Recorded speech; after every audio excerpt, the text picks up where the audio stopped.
This conference will now be recorded. Okay, I would like to call to order the South Burlington City Council meeting of Monday, July 17th, 2023. Our first item of business is the Pledge of Allegiance. Who hasn't led us for a while? Megan, why don't you lead us? Thank you. I pledge allegiance to the flag of the United States of America and to the republic for which it stands, one nation, under God, indivisible, with liberty and justice for all. Thank you. Instructions on exiting the building in case of emergency. So thank you to those who are joining us in the room. If there's an emergency, you can go out to left or right at the rear of the auditorium and then turn left or right and exit the building. For those participating remotely, thank you for joining us. If you would like to speak on any issue, you can turn your camera on and the chair will call on you, or you can indicate your interest in speaking in the chat. Other than that, we are not monitoring the chat for content. Thank you. Okay, agenda review. Are there any additions, deletions, or changes in order of agenda items? I have one. Okay. Under other business, I would like us to discuss a recognition event for committee members who have stepped down. Okay. I have something too, just for other business. There's a resident of South Village has brought up some suggestions for improving traffic flow on Dorset Street. So just briefly, talk about that. And see Okay. who's responsible for some of that stuff. So. Okay. Comments and questions from the public not related to the agenda. Please come forward and Barb, you want to speak too. So there's a person in here. Would you make sure that the light on the speaker is bright? You have to push in the middle and the light should go on. And then we can hear you. I think it's on now. It is? Yeah. Kayla Moore, South Burlington. I'm here to follow up on prior commentary I provided at this meeting in the fall regarding the proposed ban in the cap for gas-powered leaf blowers and string trimmers. Based on my prior comments, I had hoped and perhaps naively thought that we would be spending the fall without the noise and the pollution that these things cause. But I am following up now because I understand that there may be some reluctance to move forward with this ordinance, due in part to the lack of ability to enforce it. And I just wanted to speak to that and see if there might be some willingness to consider, again, the importance of this. First of all, my personal vision for this ordinance, and I think for many other people, though I'm only speaking for myself, is not that people would be calling the police to report on their neighbors for using a gas-powered leaf blower or string trimmer. I certainly don't think that's a good use of police time or city resources. However, I think that there are a lot of ordinances in place already that on the books give the public the ability to speak to their neighbors and to say, hey, there's an ordinance on the book. Can you do the right thing? Because we all know that, Scoop the Poop is in place because of the harm that it causes to the lake, to the environment, to our health. This is very similar to that. I think that gas-powered leaf blowers and string trimmers are horribly polluting. I mean, that is a fact. They are major contributors to greenhouse gases. They're very much underlooked. And it's really low-hanging fruit on the climate action plan. There are hundreds of other cities. The entire state of California, as I'm sure you're well aware, has banned these things. They are not essential devices. It's not like a snowblower where somebody really needs to clear their driveway to get the snow off the driveway. Nobody really needs to use a gas-powered leaf blower. They can either leave the leaves or they can get an electric one. They're not that expensive. It's really not putting anybody out. But without an ordinance in place, people are not going to make the transition. They will not do the right thing unless there is an ordinance in place. So that's why I think it's really important that the City Council really consider this. It's on the Climate Action Plan, which you have adopted, and to not take action, to not take to not move forward with this is just sending the wrong message that you pass this climate action plan and then something like this that's really low hanging fruit you just decide not to act on. I understand there's a lot of bigger actions out there and a lot more work to be done on that, but the pollution that these things cause and the noise, many towns previously passed ordinances against these just because of the noise, Burlington being one of them. But now, more and more, as we see the effects of global warming, cities and towns across the U.S. are saying, actually, this isn't just a noise issue. It's not a nuisance. It's really a public health. It's an environmental issue. And the harm is real. And the leaves on the lawn are really not that big a deal. So I just don't see how we can justify continuing to allow the use of these machines, given the harm that they cause. So I really urge you to reconsider that.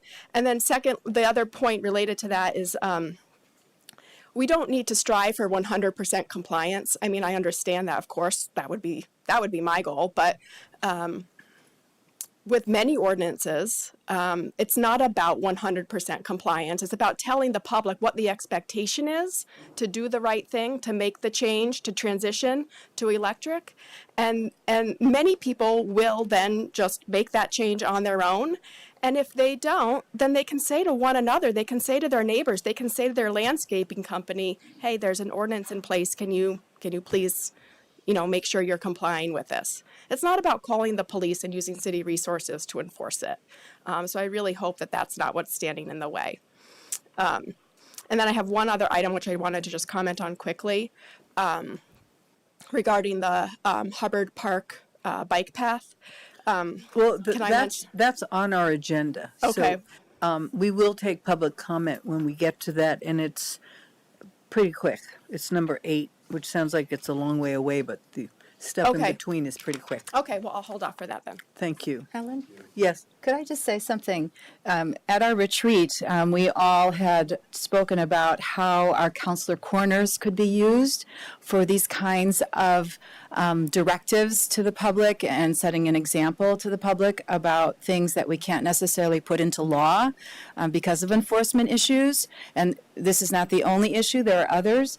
And I would welcome the idea of all 5 of us signing a letter or a counselor corner with regard to using electric leaf blowers I'm and August. trimmers. I'm sorry? I'm August. Okay, so we've got the counselor. Right on in hand time to- for the fall when the leaves start coming. Yeah. Yeah. Well, mostly they're not used for leaves, they're used for grass. Oh, Cut grass, grass clippings, that's what it's used mostly Well, for, right? But I have other other rants about, people having, little fire pits. So, well, you can do the outdoor rants in can. one. Yeah. Well, a soft rant. Soft rant, yeah. So I think we need further discussion on this. I don't think a council corner is sufficient, as you know, but That could be a start. it could Or be a that start. could be, This is actually on your agenda under the climate, oh, item 10. 10, yes. Update on the implementation plans for climate action. So maybe you'll want to stay till item 10. Okay. Any other, Barb, service. She's on the screen, the big screen. So you would like to say something. Yes, thanks, Helen. For those of you that don't know me, I am Barb Service. I live in Summer Woods off Patchen Road. And for years, I sat in the back of the old city hall for meetings, except when I was out of town. Now remote access allows me to attend most of your meetings, but I don't often speak. However, I've been listening to the discussions about ARPA and city priorities and know there will be more in the coming weeks.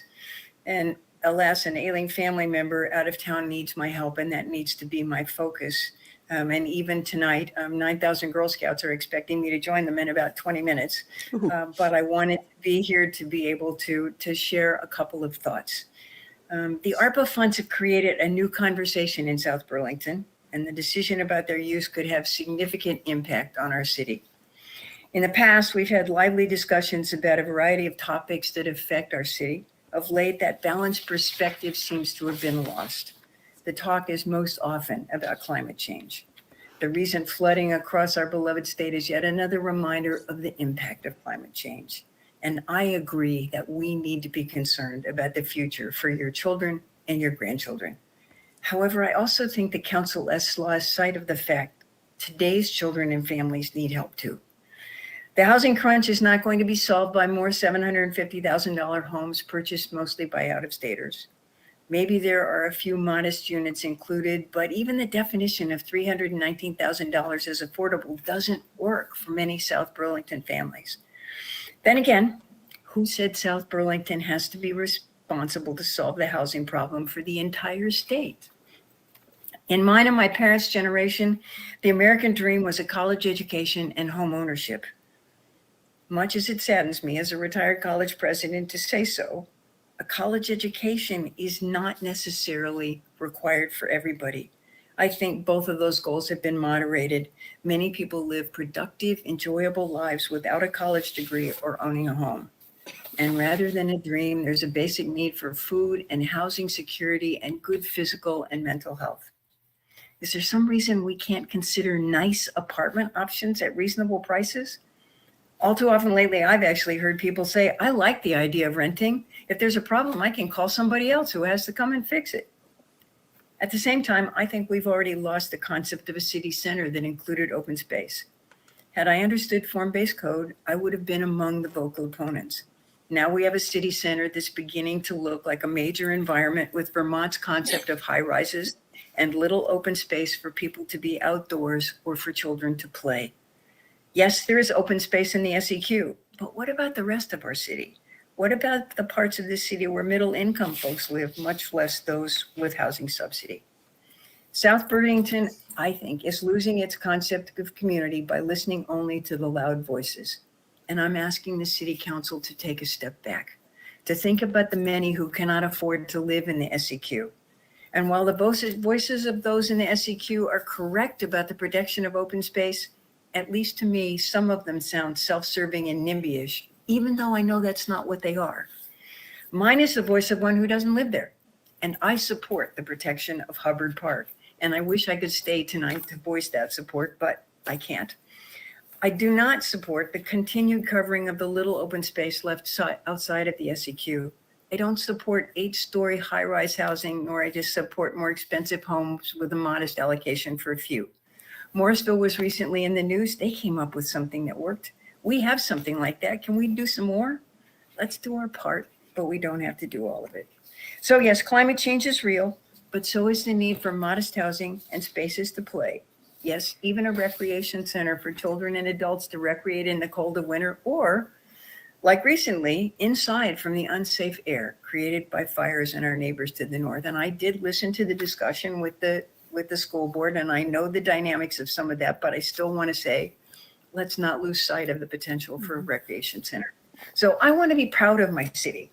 Right now, quite honestly, I'm not so sure. I will watch and listen and decide if I continue to be an active member or if it's time to find other places to invest my energy. And that sounds like a threat, and it's not. I want to be really clear about that. It's simply a statement of my frustration and my concern. I'm asking you to consider a more balanced approach in planning for today and for the future. Consider a broader perspective beyond your own personal passions. Consider all of South Burlington and the needs of the many right now, as well as the generations of the future. Thank you. Thank you. Could I respond? Well, I wish people would read the minutes that are in the packet for today, because we have, as a council, agreed on a green for city center. So I just want that to be very clear. That is in the public record, and it's in the minutes for today. And I think that many of the things that you discussed, Barb, we are doing, and I invite you to give me a call. Okay, now Megan, I don't want to get this to go on long. I just am concerned that sometimes, not always, but sometimes it sounds like we are losing that perspective that I am so used to hearing from this city council. And I have great respect for the dialogue, but I just sort of felt like I needed to say something. okay. Well, thank you. Appreciate that. And I hate that I have to go. I'm sorry. Are there other comments from the public? There was someone who put their camera on. I know someone put their camera on, but maybe they didn't realize that meant I think it was just when they were joining coming the on. call. Okay. No, Oh, maybe. no. Colin, Larson. Welcome. What do you have Hear to me? share with us? Okay. Hi. Yeah. I live in Burlington. I just wanted to come speak in support of the Hubbard Park path. Oh, that's later on in our Okay. Should I agenda. wait? Yes, you should wait. Thank you. Okay. This is for Apologies. Sorry. topics not on the agenda. Okay, Okay. thank you. Gotcha. I was a little late. My apologies. That's okay. Any other commenters?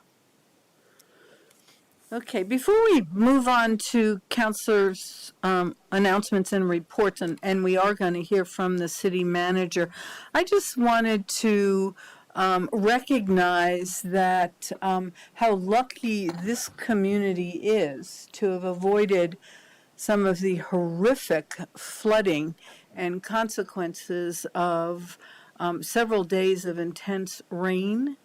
And we're so lucky, but I was very pleased, and Jesse will share with the public how this community's civil servants have stepped up and really provided some important support to those other communities. I mean, my heart goes out to them. This is going to be probably decade-long period of time to bring people's homes and businesses and kind of understand the consequences of flooding and intense rain that seems to be more common. And I also would just like to recognize the fact that this community has provided a lot of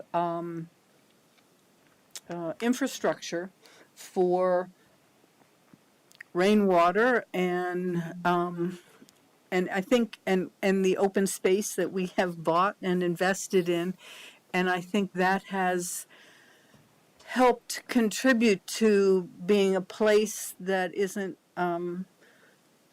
making some of the flooding worse, but rather is an example of a community that has been working on trying to make a difference and mitigating some of that. I mean, clearly we can't mitigate it all, and we don't have a major river going right through our community, so we're lucky.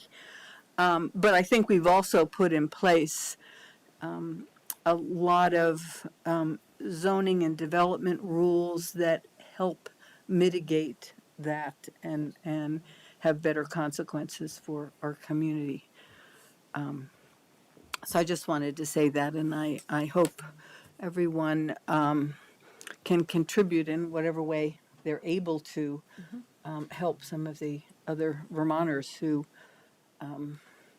their city councils or select boards aren't sitting around a table right now with an audience talking about all the things we're going to be talking about in a new building that has had no consequences from the flooding or even the rain.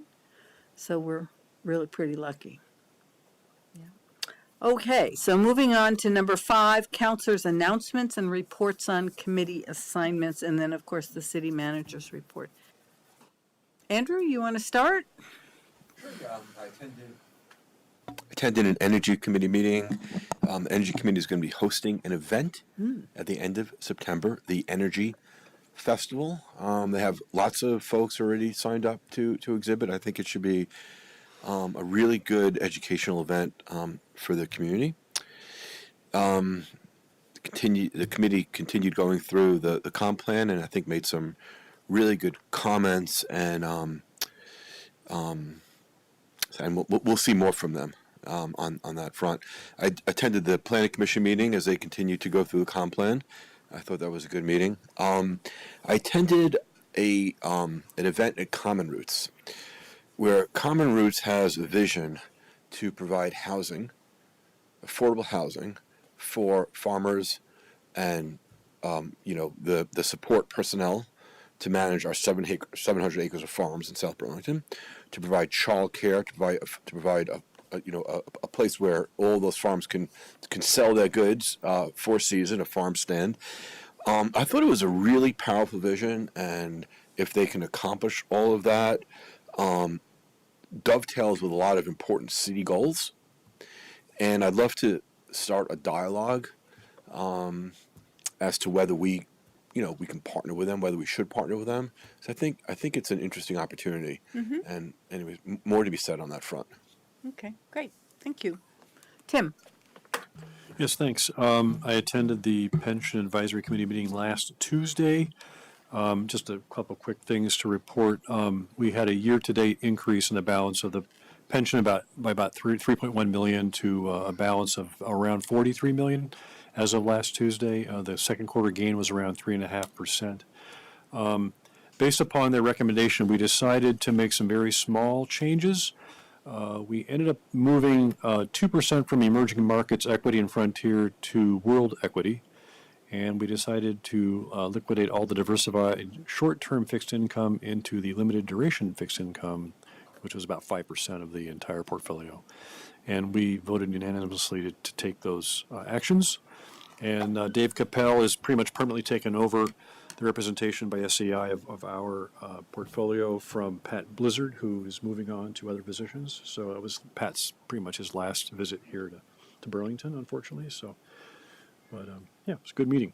So Thank you. market's doing well, portfolio's doing well. Knock on wood, keep going. This isn't wood, though. Well, it's veneer, right? No, maybe it's Veneer. not. Okay, how about this? Okay, thank you. Megan? Yeah. And I might be missing, alerts from other members of our delegation to Montpelier, but I just wanted to recognize that we have representatives and a senator representing our community who have been very, very active in the flood relief. So I wanted to recognize Senator Keisha Ram, as well as Representative Noah Hyman and Representative Emily Krasnov, who have been, I think, very, very active in collecting goods from many people here in our community wanting to help out. And I know many of us have also donated, which is really badly needed and appreciated, I know. As far as the work I've done, I am the liaison to the Charter Review Committee, and there was a meeting last Wednesday, and they came to two big conclusions with regard to the City Council and the School Board. They will be advancing the recommendation to us to consider expanding the numbers from 5 to 7 on both boards. As far as wards, they were not able to come to a consensus, and so that will also be part of their report to the City Council. They have been very mindful of the increasing diversity in our city and wanting to encourage people to have the ability to run and to represent the various I guess the people that make us up, and we're a very diverse community, and so there was a very good discussion about that. They're also very concerned about the amount of money that is being poured into council elections. I share that concern, as well as the concern about diversity. So it was a really, I would say, excellent discussion this last week. Lasted 2 hours, and I give Peter Taylor a lot of credit for running what turned out to be a really vigorous discussion, as well as the committee members who have my utmost respect, and the people in the audience. I was glad to see several people in the audience. Thanks. Okay. Tyler? I don't have a whole lot in terms of updates. I've been distracted with, last week I was traveling for work, and then on top of that was trying to pursue some grassroots efforts to help with fundraising for the flooding in the areas affected. And I've been working to put together a fundraising event to support the Main Street Foundation, organized by Mike Pichek, and so we'll be running that on Thursday. But that and a lot of work on the Hubbard discussion, but we'll talk about that shortly. Okay, thank you. I've been on vacation with my family. I've been cooking a lot, taking care of babies. There've been about 13 to 15 of us every meal. So it's been, I haven't done all the cooking, but, so I've been busy doing that. But tonight's a reprieve. I stepped away, they're on their own, and I'm here. Thank you. Can I just say two things real Yes. quick? I just remind everybody that in 2019, right, was it Muddy Brook, right, destroyed the Kimball Avenue Bridge, right? And Right. we went through a couple of years of temporary bridges. And so that has been built back, and I don't think we had any problems during the storm event. So in terms of like learning and then installing some resilience in the community, that was really important for us, right? And the other thing is that if you didn't know, Mayor Pete Buttigieg was here today in the state with our congressional reps. So that was really great for him to be here. Thanks. Oh, and I would note, we're at the lake, and we saw in 2 days, the water come up 2 feet. Wow. Yeah. 6 inches, 1 foot the first day, and then 6 inches during the day, and the next night it was 6 more inches. So it's just amazing to me, because Lake Champlain is huge. And to have it come up a whole foot, or no, 2 feet, a foot, and then 6 inches. So 2 feet in a matter of days is pretty remarkable. And there was a tide moving out of the cut at the Colchester Causeway because of the Lamoille spills into there, and water was rushing out of the cut into the Broad Lake, which I've never seen before ever. Yeah, no, it's the power of water is remarkable. We know that Cambridge and Johnson and Jeffersonville have been hard hit by the Lamoille, just as much as the Winooski. Yes. Yes. Okay, our city manager, Jesse Baker. Great. So 2 unrelated to flood things and 1 flood thing. We are, at Councilor Emery's request, staff is starting to work on a walking tour of City Center. So we are targeting the late afternoon before your August 7th or August 21st meeting. So if one of those is better or worse for the rest of the council, I would love to know that this week so we can schedule that tour. And I'll send an email around about that. Also wanted to remind the council that effective July 1st, the school impact fee ordinance is in effect.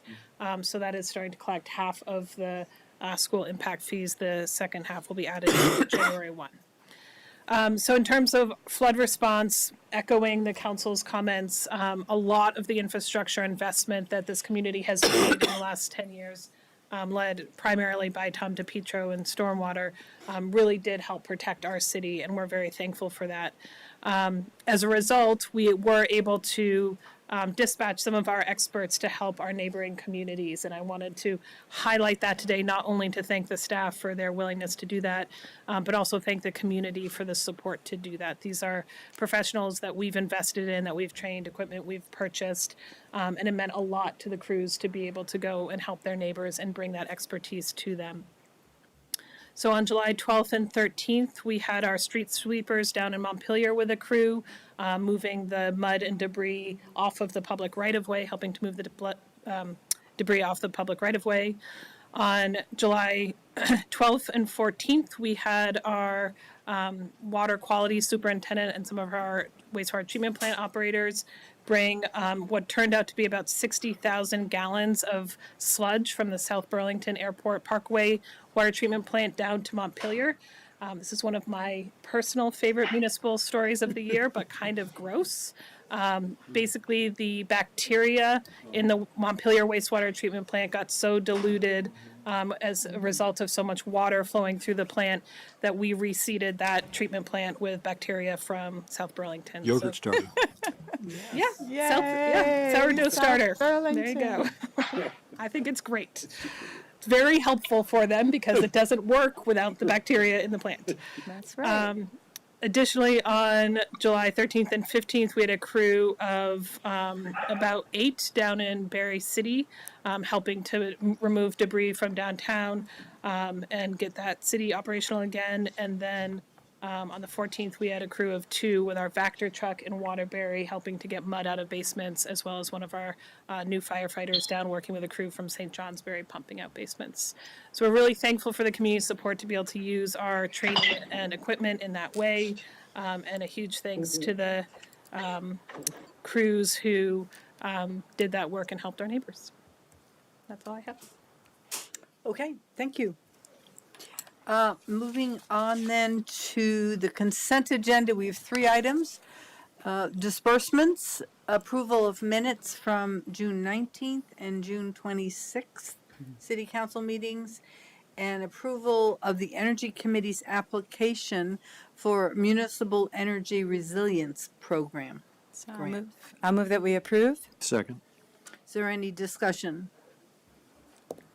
Hearing none, all those in favor signify by saying aye. Aye. And we have approved the consent agenda. So moving on to item 7, we interview and consider appointing a candidate to the Energy Committee. And I was unable, because I had terrible internet, so I don't know who this person is. Oh, Fred Kuznitsky, okay. For the 3-year, Yeah, so just a reminder to the council, the Energy Committee did not actually have enough applicants for seats this year. So we have 2 vacancies currently for 2 3-year seats on the Energy Committee, and Fred has applied, and I don't know if he is here. He indicated that he would be here, but I don't see him. are we ahead of schedule, 7 o'clock? Nope. No, we're right on. Let's just appoint him anyway. Okay, so I have a motion, second, to appoint for the 3-year. Aye. Discussion? She Thank you, volunteered. Fred. All in favor signify by saying aye. Aye. So we have filled one more of the vacancies for the Energy Committee. And Fred Oh. had been on the committee. Yes, as we all know. yes, he comes with a lot Lot of. of experience. A lot of lot of experience that we experience, know. You could have prefaced it. Sorry it took so long. Okay, so next, item 8 is probably why there are people in the audience. This is a discussion of Hubbard Park path connectivity and materials to be used for that, and provide direction to the staff. And Erica Cleland, who is the DPW Deputy Director for Capital Projects, is here to give us the update. We certainly, and I've heard from a lot of residents, and I suspect we'll hear from a few more tonight. But we'll start with our staff. Great, thank you. Again, I'm Erica Quallen, DPW Deputy Director of Capital Projects. Big mouthful. Thanks for having me back. I was here on May 15th. There were some questions following up, and given a lot of public interest in it, I am back to open that up, answer some of those questions and any others that come up tonight. So I just want to first go over the project area again. We're looking at Hubbard Park here, and north is going to be to the left of your screen here. So Spear Street is at the bottom, and Nolan Farm Road is the S to the north, to the left of Hubbard Park. And this path that we're talking about tonight is just on the Hubbard parcel. It is not going beyond it on either direction. We're just talking about within the property lines on the city-owned property. So this is just a very condensed version of a few slides from last time, public outreach to date and how we've gotten to the point that we're at today. The parcel was purchased 2013 or 14. In 2015, there was a visioning process that was led by the Underwood Parcel Task Force, formerly Underwood, now Hubbard. That then led into a 2018 master plan, which started to kind of hone some of those ideas coming out of the visioning process. The design for this path and viewing area started in September of 2020, or January of 2021, and there was a public workshop in September. And then, like I said, I was here in May. So in May, this was the design that you had all been shown. It shows the parking area, the path, an overlook viewing area, and a public art installation. In this design, the parking area and shared use path are both paved. The other pieces are stone dust, crushed gravel, and some mowed areas in the viewing area. And given that this project started a few years back and was in the previous land development regulations. The lines on this map only represented a 50-foot wetland buffer, but we have adjusted that to accommodate a 100-foot wetland buffer where it would have encroached. So on the next slide here, this shows an updated design. The southern end of the path would stay the same, and it's all the same design elements. This is just a very rough sketch. It would be fleshed out to the level that the other one was, and then continue with this, if that is the plan moving forward. So what this does, you can see the previous design is shaded in the background. The path actually comes over to the west side of the parking area, and the crosswalk is on the other side. Going to Pinnacle and Nolan Farm goes across on the opposite side and goes along the west side of the parking area. And the parking area is also curved slightly. It would still have the same capacity, and there would still be that hedge buffer so that lights or anything wouldn't go towards the homes that are just to the west here. But like I said, the southern end of the project would stay the same. None of that crossed into the wetland buffer. So the big question that came out of the May meeting was to explore options between a pavement surface and a gravel or aggregate surface. So pavement has been the planned surface based on those processes I had described. And so a gravel or aggregate would be a diversion from that, which would require a few steps back, but is possible. And so I just wanted to lay out a few other components that go into kind of the thought process, some of which was why we landed on pavement initially, and other things are just things to consider as you look at this.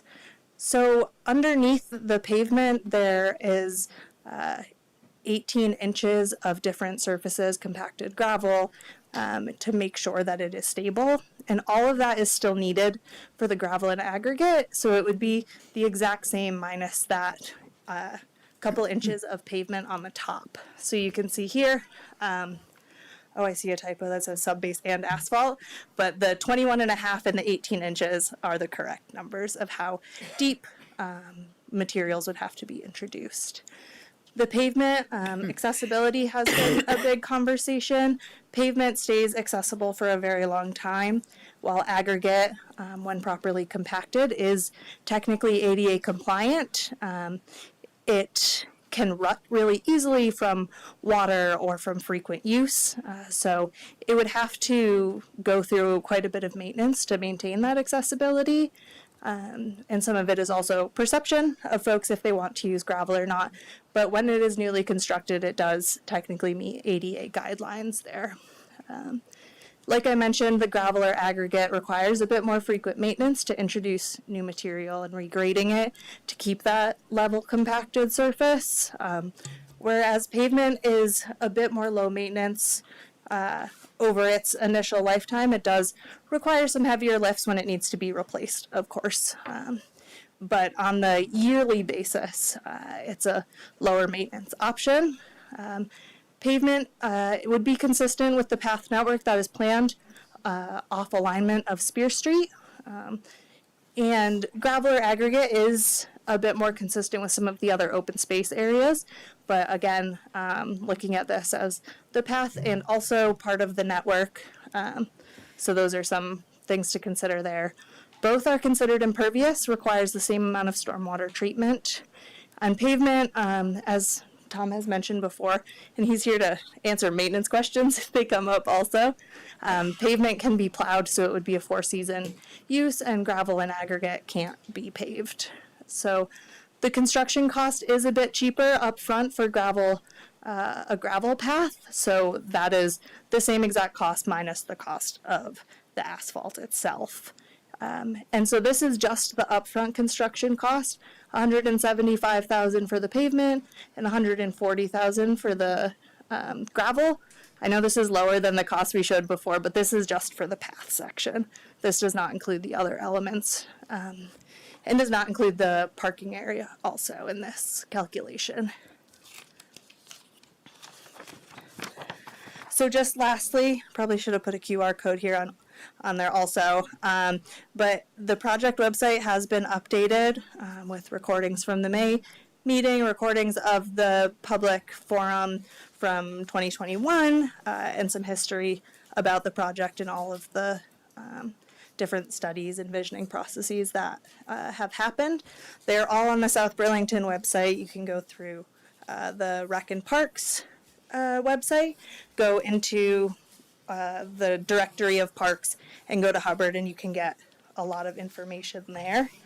And just one last thing, we had stormwater has been a big question also. So I got some answers for everyone today, and I did some digging through. So stormwater is still in design, and as things, the alignments have been shifting, stormwater needs to be placed strategically. But given that there's agricultural land and some residences quite close by, I went back and looked at some conceptual stormwater plans. And so just to the west of the parking area is a planned stormwater treatment area so that it wouldn't reach those two residences. And any overflow from that, there would likely be a swale that would bring it back to the roads collection system. And it's pretty much the same situation down at the viewing area, which is directly east of the Common Roots field right there.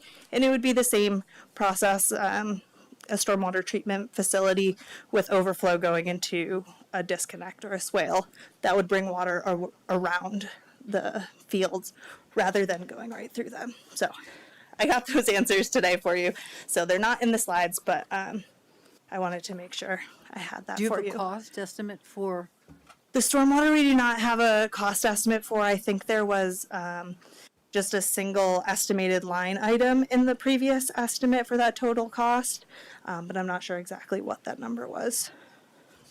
So the figures you gave us are just the material to create the path? Yes, the 175 and 140 are just the path, but the numbers I brought last time were for the entire project of parking area, a path, viewing area, and the public art installation.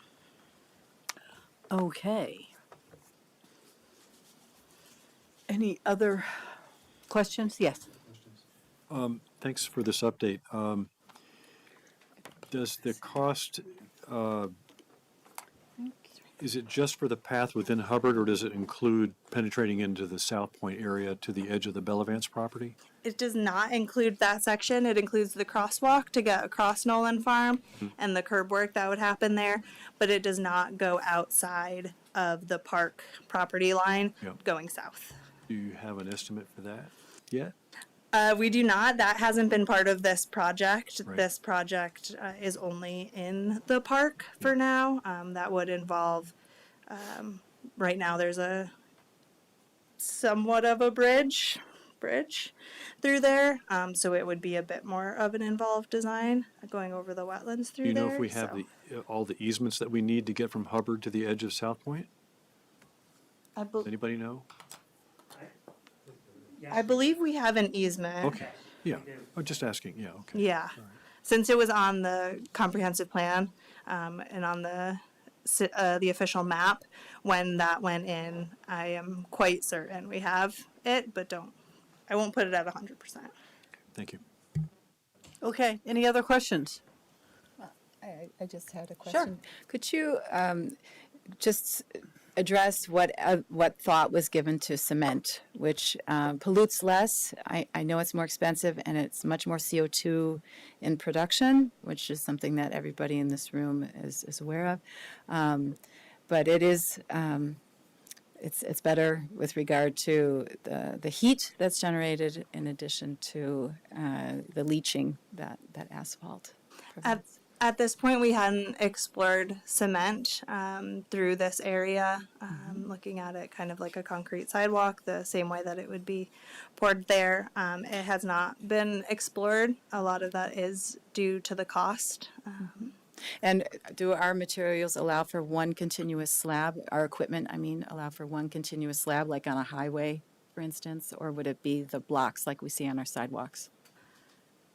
Do you know the answer to this? I'm not. I don't even it wouldn't think be us highways that are would one put it. continuous. They're Well, blocked too. but They're big bigger blocks. blocks. Bigger Yeah, they're blocks, larger right. blocks. Yeah.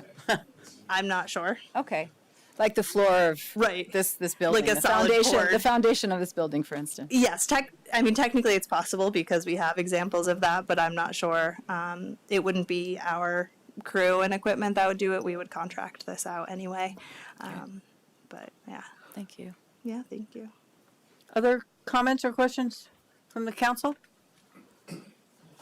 Andrew? Well, I have comments, but are we going to hear from the public first?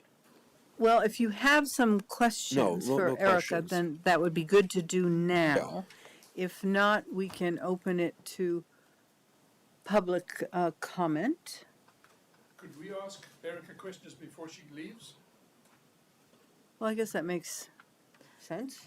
I was going to stick up here through Okay. public comment if specific questions Yeah, they're arise. specific. Okay. I'm happy to. I don't know if you would prefer it go through Well, it council. should go through us. Yes, But yes, but you can. yes, happy to stay up here and answer questions. Important questions.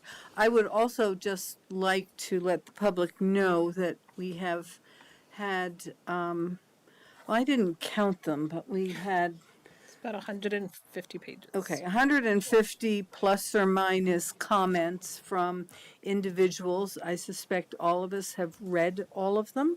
Some I received several times. And so in terms of the public comment tonight, can I have a show of hands? Who would like to make a comment? I would like to ask a question. I understand that. I just want to get a sense of how we, okay, so there's quite a few and there's some okay. So I would like to limit your comments to 3 minutes. And also, try to avoid, I would encourage you to try to avoid saying the exact same thing that someone else said. You can certainly come up and you're welcome to say, I agree with X and this is why. But to go through all of it multiple times is probably not time well spent for the council because we've read it all. So we've heard it once in that format, but we're happy to have the public hear that as well. Although I guess all the emails have been included in tonight's information for the council, the packet. So why don't we start in, Michael, do you want to ask your questions from Erica first? And then if someone else has, why don't you come up? Please tell us who you are so the audience knows. And Michael Mittag. I live just off Swift Street between Dorset and Spear. And I've lived there for some 22 years. is the bright green light on? It is, Okay, maybe get but it. I'm not close enough. Now you are. There you go. Thank you. My question for Erica was, why do we need a stormwater facility in the park? Yes, why do we need one? The stormwater improvements were planned as part of the master planning and visioning process already without the path. It was proposed to do some improvements in that area. With the introduction of any new impervious surface, we'll make sure to treat any of the runoff from the new impervious.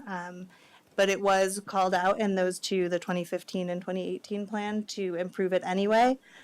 Given the steep slope, it's gone down towards Spear Street in the past. So this would be an opportunity to add it, and it would be right-sized for accommodating the new impervious as well. So that impervious is only about 4,500 square feet for the whole thing. Does it really need a whole stormwater facility to handle that? It does cross the threshold that would require state stormwater permits and stormwater treatment for both the local and state level. And when we're collecting the stormwater, we'll be wanting to treat it. And like I mentioned, the agricultural field and the residences downstream, we'd want to make sure it doesn't So, impact them. Erica, is part of that requirement a result of including the paved parking lot? Does that, if the only pavement or impervious surface that was added to this site was the 10-foot walkway, maybe Tom has an answer to that, would that require the stormwater mitigation? That is my question. Yeah. Okay. Good evening, everybody. Tom DePietro, Director of Public Works, former city stormwater guy, and the person responsible for putting a stormwater treatment system in that master plan. That is there, Michael, because Bartlett Brook is one of our stormwater impaired watersheds, and so we've had issues in the past where water coming down the hill, that steep slope, has caused washouts in the neighborhoods downstream. So when the city purchased that area, I pointed out that it would be great to have a detention facility to slow that water from coming down the hill in larger storms. So that was sort of the origin of that. Since that time, we learned that we can't put it there because of the wetland down by Spear Street. So the large system we had envisioned originally with changing wetland rules sort of is not possible any longer. So now the stormwater treatment system, such as it is designed, will be right-sized for the parking area and the path. Okay, thank you. One last, I'm going to be doing less than 3 minutes, probably 1 minute, and then I'm finished for the evening. Okay. But I'd like to say that I cannot think of an issue in the 22 years that I've lived here that has been so controversial and so divisive for this community. And it's a very, very sad state of affairs for South Burlington, pitting neighbor against neighbor and neighborhoods against neighborhoods. It's really sad. I've already made my feelings about the path known to all and sundry, so I won't bore you with that again. Suffice it to say that I'd rather Hubbard would remain in its natural state. Clearly, there's a lot of support for this path and a lot of opposition to it. And I really don't envy you trying to balance the wants of all your constituents. And I hope you will be able to find the middle ground tonight. It's going to be a hard task for you. I really don't envy you, but I thank you for the effort. Well, just for the record, I think another very divisive issue that we managed was the basing of the F-35s. That was pitted people against each other and was And goes on to this day. I hope this one won't last as long. I hope so too. Helen, Thank you. I just want you to know we have a little experience with that. I just have a quick question for Eric as a follow-up. Yeah. So will the runoff from the path, you said it would go downstream to the 4 acres? I couldn't quite tell from looking at the proposal and the topo lines. When I went to the park where the existing path is, it actually looks like it would run east. But do you know? So part of it is it wouldn't be exactly where the current path is. It would be slightly farther west because of the wetland buffers, Okay. especially now with the 100 feet, pushing it that much farther. And so it would go towards the slope and then continue down that steep slope. And so the two stormwater treatment practice proposed locations that are being explored right now are to catch the water and divert it, one between the parking lot and the residences, and then the other one between the viewing area and the common roots field, so that it wouldn't reach it. It would be caught, treated, and anything remaining would be diverted. Okay, thank you. Okay. Someone else. Bob? No? Okay, yes? Yes, yeah. Yes. Hi, my name's Jeff Nisley, and I'm at Pinnacle. And I had a question on, have you considered something such as deconstructed granite for the pathway which is pavable and semi-permeous? And my other question was, this is a proposal for a mixed-use path, and we're very concerned about pedestrian and bicycle accidents occurring.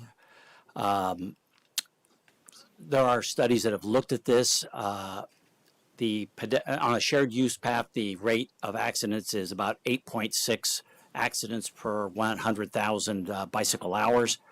If you looked at a devoted bike path separate from the road, it drops down to about 5.8 accidents per 100,000 hours, and then on an asphalt road itself, it drops even further down to 5.7.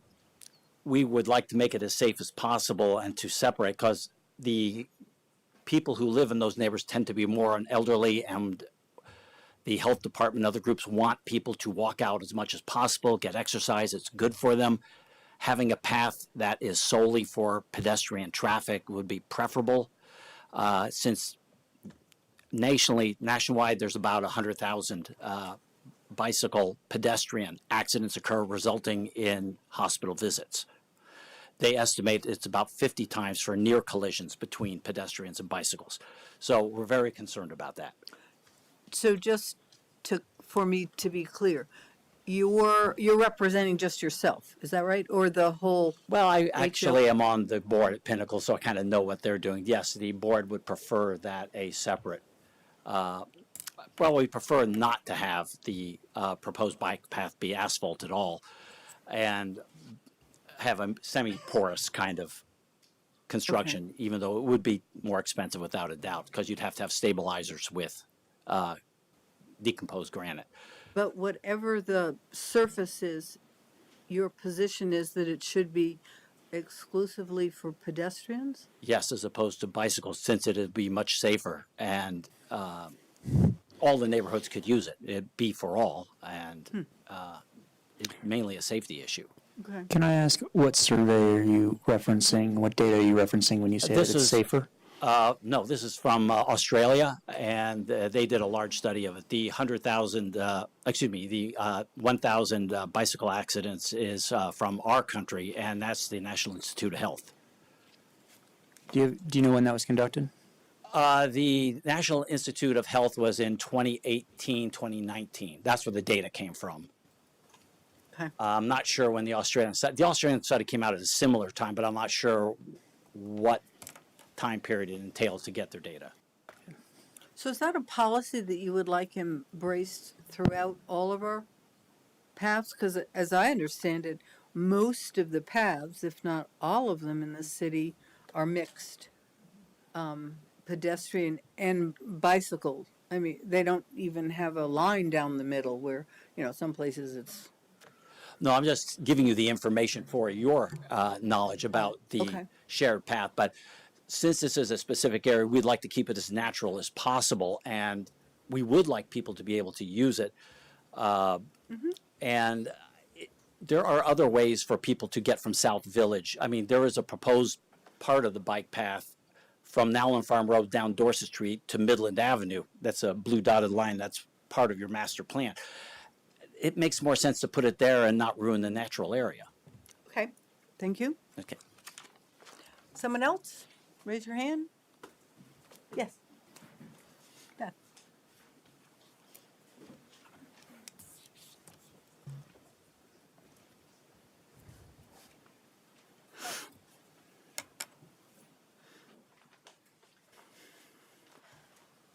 Hi, thanks.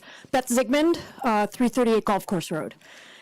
So I felt like I should come up next because I'm a physician over at the hospital, and I am 100% in favor of this path because I can tell you from where I sit as a radiologist every day, the risks to cyclists on the road are far, far greater than any risk of a pedestrian being on a path with a bicycle.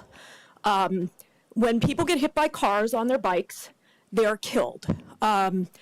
The number of accidents that I see every day, well, maybe hopefully not every day, but the accidents that I see are not bicycle versus pedestrian, they are bicycle versus car. So I just want to start with that.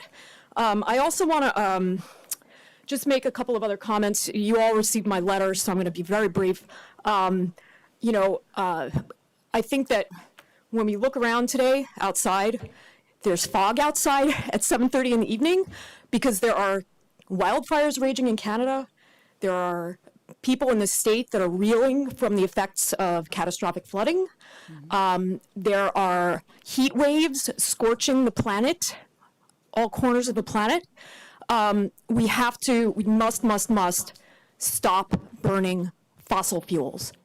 And one of the best ways to do that in South Burlington, where 65% of our emissions are from vehicles, is to get out of our cars and ride our bicycles.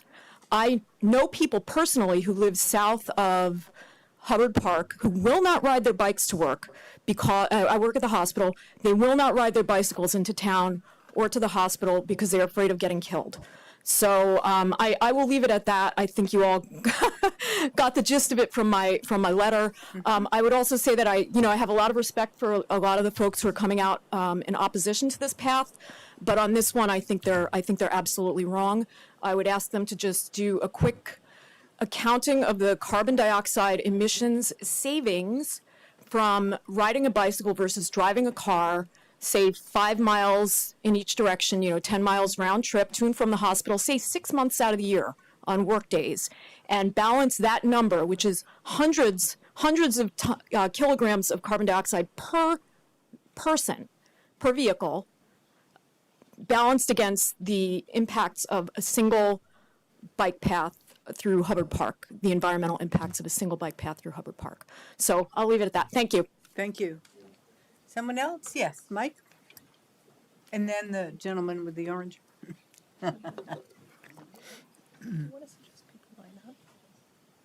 Oh, maybe it would be helpful if people wanted to just line up. Thank you. Save us some time. And you can sit down if you decide you're against it. Yes, we do. Okay. Did you introduce that concurrent with me appearing here at the podium?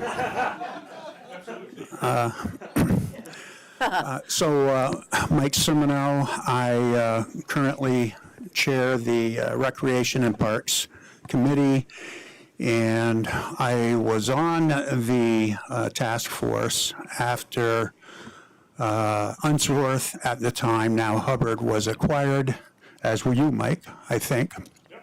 Our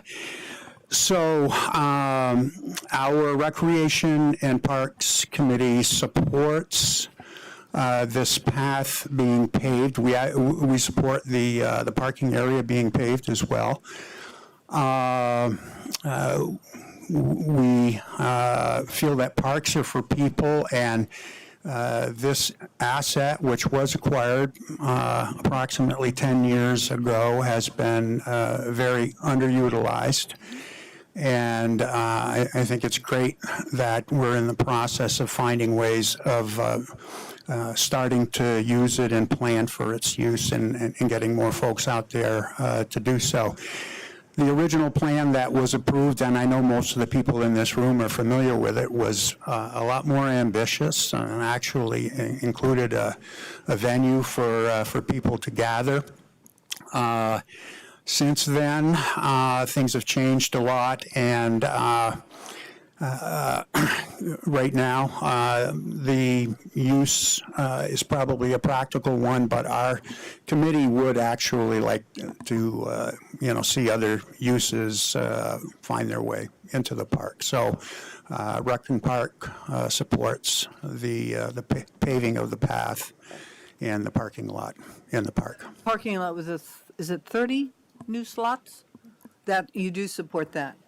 We support it. How about the other stuff, the art and the? Yes, we support the plan that is in front of you right now.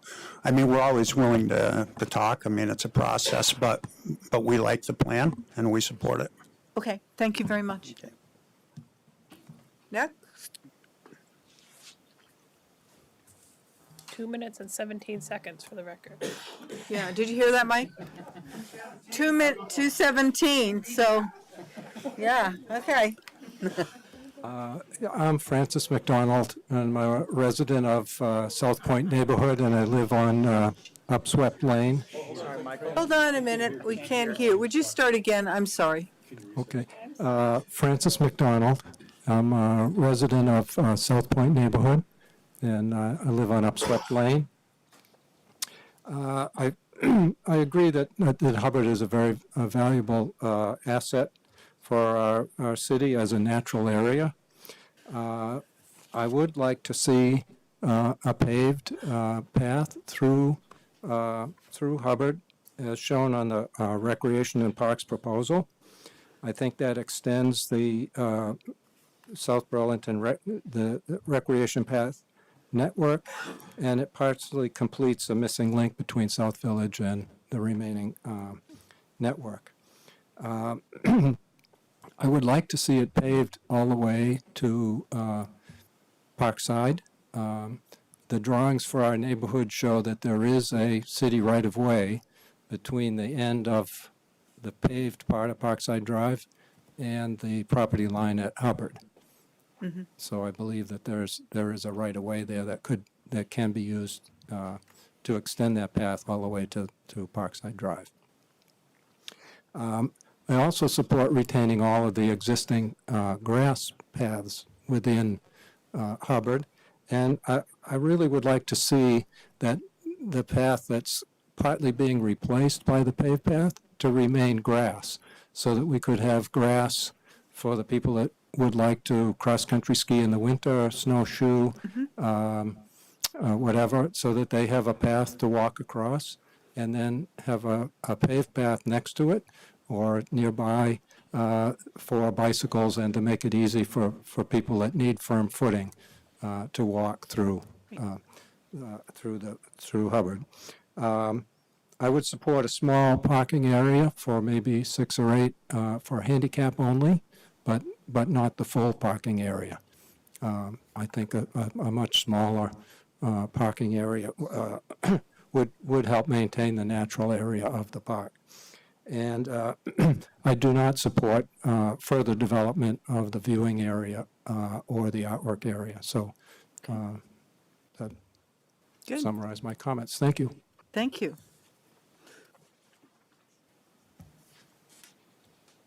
$2.22 for the record. Good evening. My name is Don Cummings. I live on Spear Street. Many of the points that I made in my note to you, which I don't think made it into the packet, but I'm going to paraphrase a couple of the things, particularly the climate change emphasis. I think we need to find alternate ways for people to get to work, to get to play, to get to services, to get to shopping. And this is clearly one of the missing links in the north-south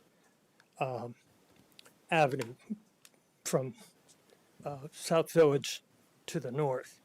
You've recently authorized the widening or the adjustment in Spear Street, which I think is excellent because it aligns with the bike paths from Shelburne, so that the brave and the capable can bike all the way to the end of Spear and to Swift now.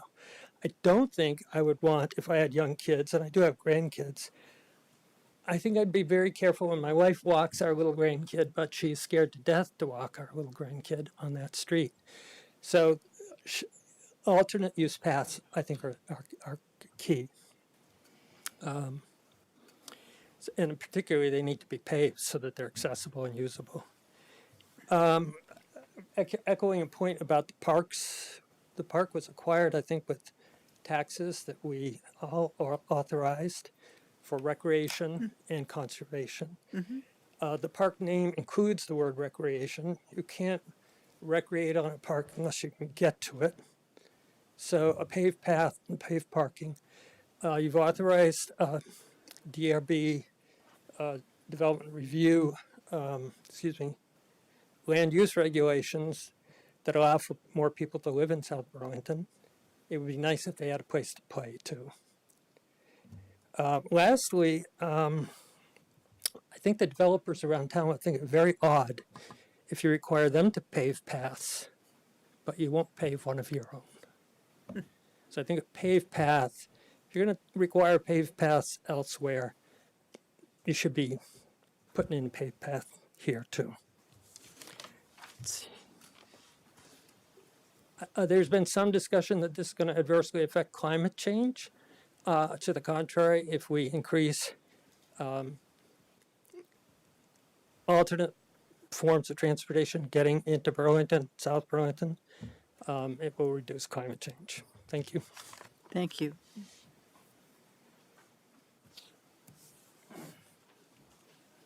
Hi there, everybody. Linda. Nice to see all of you. My name is Linda Norris, and I've lived in South Burlington off of Pheasant Way off of Deerfield by Overlook Park for 28 years now. And I first want to say thank you to all of you because I know how many hours and how many meetings, how many evenings you guys spend doing this, and I really applaud it, and I know we all appreciate it. So thank you for all your time and your leadership on this city for years, some of you. Thank you. I have so much to say, and I know there's a time limit. The main thing that I have a problem with, and I know a lot of people do who have been around here for a while, is that we all want bike path connectivity in this city, definitely. I applaud Bob and all of the Bike Ped Committee on what they've done so far. But we want those two things. The second thing being open space. I went to one of these hearings. The gentleman who did the facilitation for all of the quadrants around the city, and I think we're called the Southwest Quadrant. If you're west of Spear Street and go down to Queen City Park, we had the biggest turnout, the most input, and the facilitator, who I can't remember his name, said for this comprehensive plan input, the biggest of any input was keep open space in South Burlington. That's what we need. We certainly have a lot of pavement. There's no doubt about it.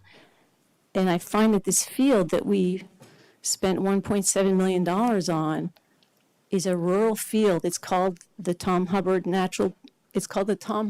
Park and Natural Area.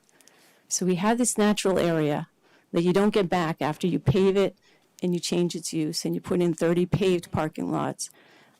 We've not had bikes in Red Rocks. We've not had bikes in Wheeler. We have 11 parks around our city, which we're very lucky to have around our city. But you can't have bikes in the natural area and not change what's going on. I've biggest ambassador for our parks. I'm in them every day, one of them every day. And I saw someone biking in Red Rocks a couple of times, but you have to stop them. And if we do this in Hubbard, it's going to change the whole environment in that field. It is open right now with the beautiful, beautiful additions that were made when the park was bought. You guys put in a beautiful parking lot. It has never been filled to capacity. Never have I ever seen more than 5 cars at a time. I'd be surprised. So why we're looking at 30 and rushing to that, I really can't understand and rectify in my mind. So I'd take your time on doing that, whether you pave it or not. The other part I wanted to get through to you on is on pavement. I bike an awful lot. I'm a crazy lady that likes to be outside all the time since I retired. I bike Spear Street a lot. I did a lot through COVID with my family and our daughters. We'd go do the loop down Spear Street through South Village and back across Nolan Farm almost every night. It is not safe. What we're trying here to avoid and what we're all trying to fix is Spear Street. And when you dissect the whole thing, you know what we're trying to fix? About 300 yards between Nolan Farm Road going down Spear Street to trying to get into South Point. It's about that amount of space we're trying to pave a bike path through a field to solve 300 yards. Now let me give you, because in the business I was in, you always had to come up with a solution somehow. The solution, we have paved paths going from Nolan Farm across Spear down Deerfield right now, down Deerfield, and you go down Pheasant Way over to Baycrest, and you're back up on Allen Road, and you're right there at South Village, even beyond South Point. You have not had to go on Spear Street. So you have an alternative already that you can ride on a paved path to get around, and you don't have to create a new one. I also want to, just before I close, I'm hoping people, I tried to get a hold of Carol McQuillan of Common Roots, who have the 4 acres for lease there. And I know that she's out of town, couldn't come, and said that she provides, 6,000 pounds of food to this South Burlington food shelf. That was this year. She said in a note to me that she's going to have to provide about 8,000 pounds of food. So I want to make sure we're considering all that she's doing there, whether she might need expansion for acreage there or not. That to me is a better use of this field and what we have done for integrated land management that she's tried to provide for us, and climate change, before you go forward with another plan that is developing this beyond, I think, where we need to go just for that section of a bike path. I could go on and on. Thank you. Thank you very much. Okay, who's next? Hi, I'm Havel Gagne. I live at 81 Butler Farm. I am speaking on my own opinions, but I'm also the chair of the Bike Ped Committee. And so I just want to bring up a few things that I didn't feel like had quite been highlighted. One of them is that this path system, it's not actually just for South Burlington. South Burlington, we're kind of known as the cut through because we have all the streets that cut through from the surrounding communities into Burlington. And the same is true for our path network. We are a connection for Shelburne residents to get into Burlington. I know people from Heinsberg that will bike into work on Spear Street. They don't love it. They would love an off Spear Street option.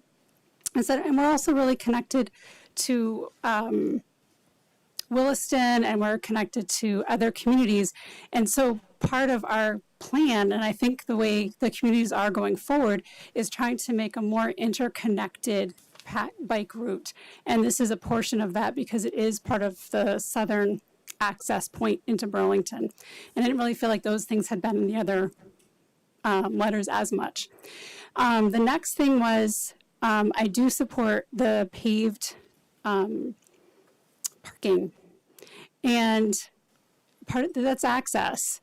And I think they might find more people who, if they realize that actually is a park, I can't even tell me years, I didn't even realize that that was public. And I thought it was somebody's field that I shouldn't be walking on because I'm going to mess up their haying at some point.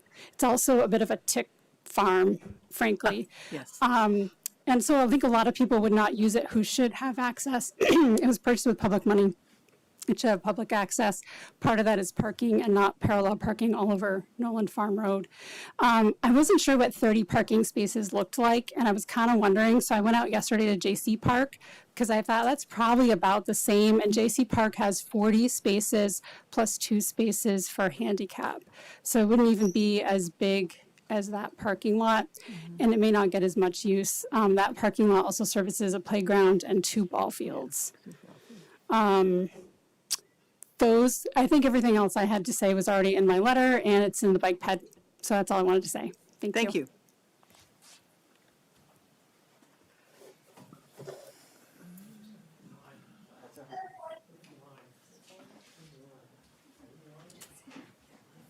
Hi. Musical chairs. You got to move down. I'm Jennifer Cohen, and I just speak for myself and maybe for the earth. I'm reading a couple sentences from the famous Japanese philosopher and farmer Masanobu Fukuoka, who says, "We must realize that both in the past and today there is only one sustainable course available to us. We must find our way back to true nature. We must set ourselves to the task of revitalizing the earth, regreening the earth. That is the path society must follow. The greatest gift we can give future generations is to keep as much land as possible natural and wild." And just in the face of so much climate change, I just can't imagine anything better than keeping everything as wild as possible. There's so much development, and just I feel it needs to stop. Thanks. Okay, thank you. Who's next? Linda? Hello, I'm Linda Bailey, and I live over in Chamberlain, maybe a couple hundred yards from JC Park. I suspect that some people are worried what a busier park near where they live would be like. I can tell you it's actually great. Hearing the sounds of the kids playing, and J.C. Park is lucky enough to have softball fields. All of those things make much more of a feel of community in our area. I do believe that we need a paved path through Hubbard Park. I know that I have stroller-age grandchildren. I have a friend in a wheelchair. I have grandchildren that would ride bikes if they lived there. I would never dare let any of those people be on Spear Street, even if it is only for 300 yards. So paved is needed. I do believe that people need access to open and green spaces. A 10-foot path and a few picnic tables will give people access to the green space. I'm trying to touch on some of the different things I've heard people say. On the note of having a parking area, back before this all became raised to the surface and I was out looking for parks in the city, I got to Hubbard Park and the muddy dirt parking area I didn't dare go into. I wasn't even sure if that was a place where I should take a car. I think that a paved parking area with suitable bushes to keep down the lighting and all of that will make it much more accessible, and more people in our community will be able to enjoy our green and open spaces. Thank you. Thank you.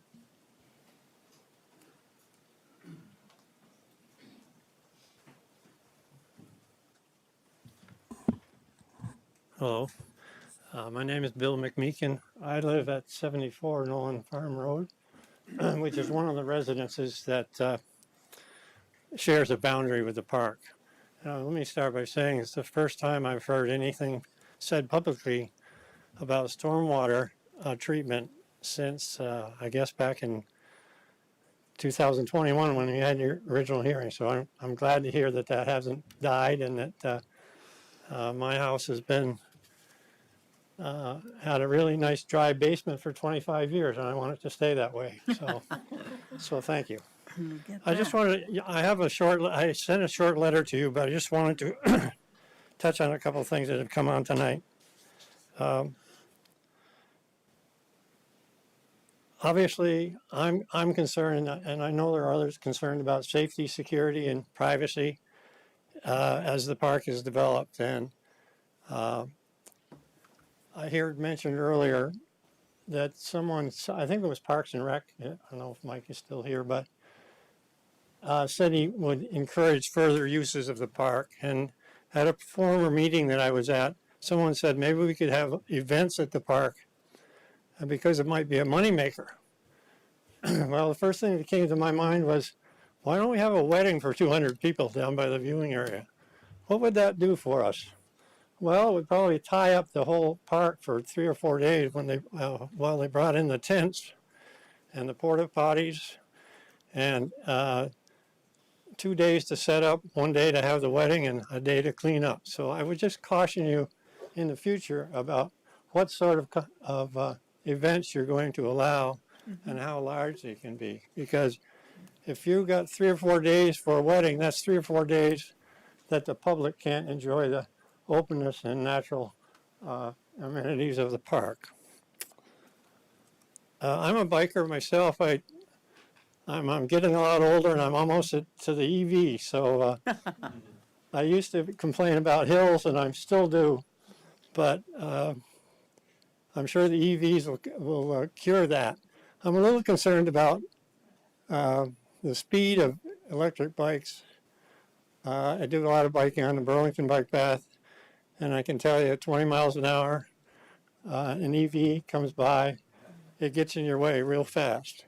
So I hope that doesn't occur here, but I'm afraid it will, because more people will use the hills to get to this path, and they'll use them because they have an EV and they can get up all those hills, and you'll have a lot more traffic. I think that's about all I have. I did send you a letter, and I know you have that in your hand. Thank you. Thank you. Next, Bob?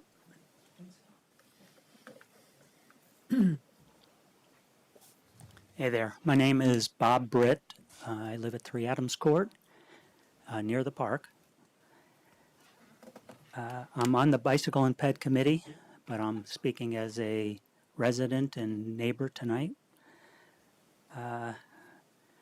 First, I'd like to thank everyone for this important dialogue. It's a great dialogue for the city to have. I've submitted my comments, so I'll try to be brief. I won't try to repeat them unless someone has a question from my write-up. The big picture for me is the shared use path. I think it's critical to have a north-south safe bike route for vulnerable users. Yes, there's going to be aggressive bicyclists who are going to continue to ride on Spear, but to have a path that people can use heading north and south for commuting, for going shopping, visiting neighbors, doing errands if there's ends up being a convenience store down at South Village at some point on the corner there, or I guess the soccer field's off, but now there's talk about some kind of a playground or some other facility. So I think it's important. The shared use path also provides a safe connection for neighbors who live in South Village, South Point, all the streets along Nolan Farm, Spear Meadows, for people to, get together, for kids to go to see their friends without having to go out on Spear Street. So I think it's perfect. I think that people are going to be very happy when they're able to go from, say, Spear Meadow over to Common Roots store and purchase some farm goods. Hubbard Park, as we know, was purchased with open space funds. That does not mean that it was conserved. It's a passive park, which the definition from the city allows a paved bike path and paved parking. So under that definition, to me, it's an equity issue to allow people to get to the park, and people who are disabled, elderly, etc. So I think that what the right number of parking spaces is, I don't know, but 10 to 15 at least paved parking would be great. And does it have to be paved? I don't know. It would be up to the DPW to say whether the maintenance costs were ridiculously high for it not being paved. I think we need 3 or 4 benches up in the viewing area, and I even would love to see 1 or 2 benches near the parking so that when I go to snowshoe, I have a bench to sit on, because I'm getting old and putting on the snowshoes while standing is getting harder and harder. One thing that hasn't been is a wooden bridge. That was taken out of the plan, but down on the eastern part, before you get into the forest, there was originally a wooden bridge, because even in the winter, you got to go almost through water and freeze up your snowshoes or skis to get over that. So please think about putting that back in to the plan. Bob, can you wrap up, please? Sure. Please note, with all this flooding, I don't know if you've seen the Kingdom Trails and other things, but they've been wiped out. Mm-hmm. All the bike trails that are not paved. So there probably is some that are paved that got damaged.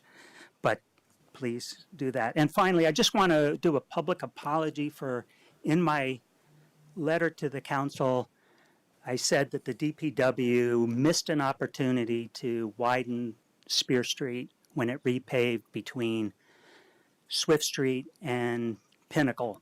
Well, I was away in Wisconsin at a family wedding, and so I really didn't see it all. And from Elm Street, where Spear Meadows comes out, that's now Elm Street, south all the way to Allen Road, the center double line was centered. We got 2 more feet on the east side for a bike lane expansion or walking lane expansion. I'm a runner, so running lane expansion. So I do really appreciate that from the DPW. And the end by Swift Street needs a little tuning still, but we made a lot of progress going from 2 to 4 feet. Great. Thank Thank you very you. much. Can I just point out that on Saturday, the governor was supposed to ride a 90-plus mile route from the rail to trails that had been completed at St. Johnsbury, and of course that had to be postponed, not only because he was working diligently, with the flood victims, but also because a lot of the paths were damaged.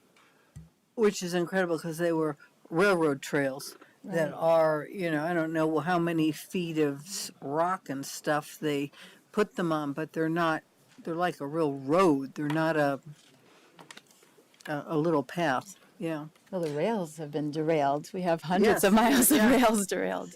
Yes. And how many other people in the audience want to speak? Okay. We got 2 more. Okay. And then, or 3 more, and then, pardon me? Then there are some people online. Yep, we have 4 on. No, they've already, and then there's, online. There's 4 online. Yep, I got you. I got your names. I just wanted to take care of the personal ones. So Hi. please, hi. My name is Jean Brana. I live at on Pinnacle Drive, and I've been in South Burlington for about 25 years.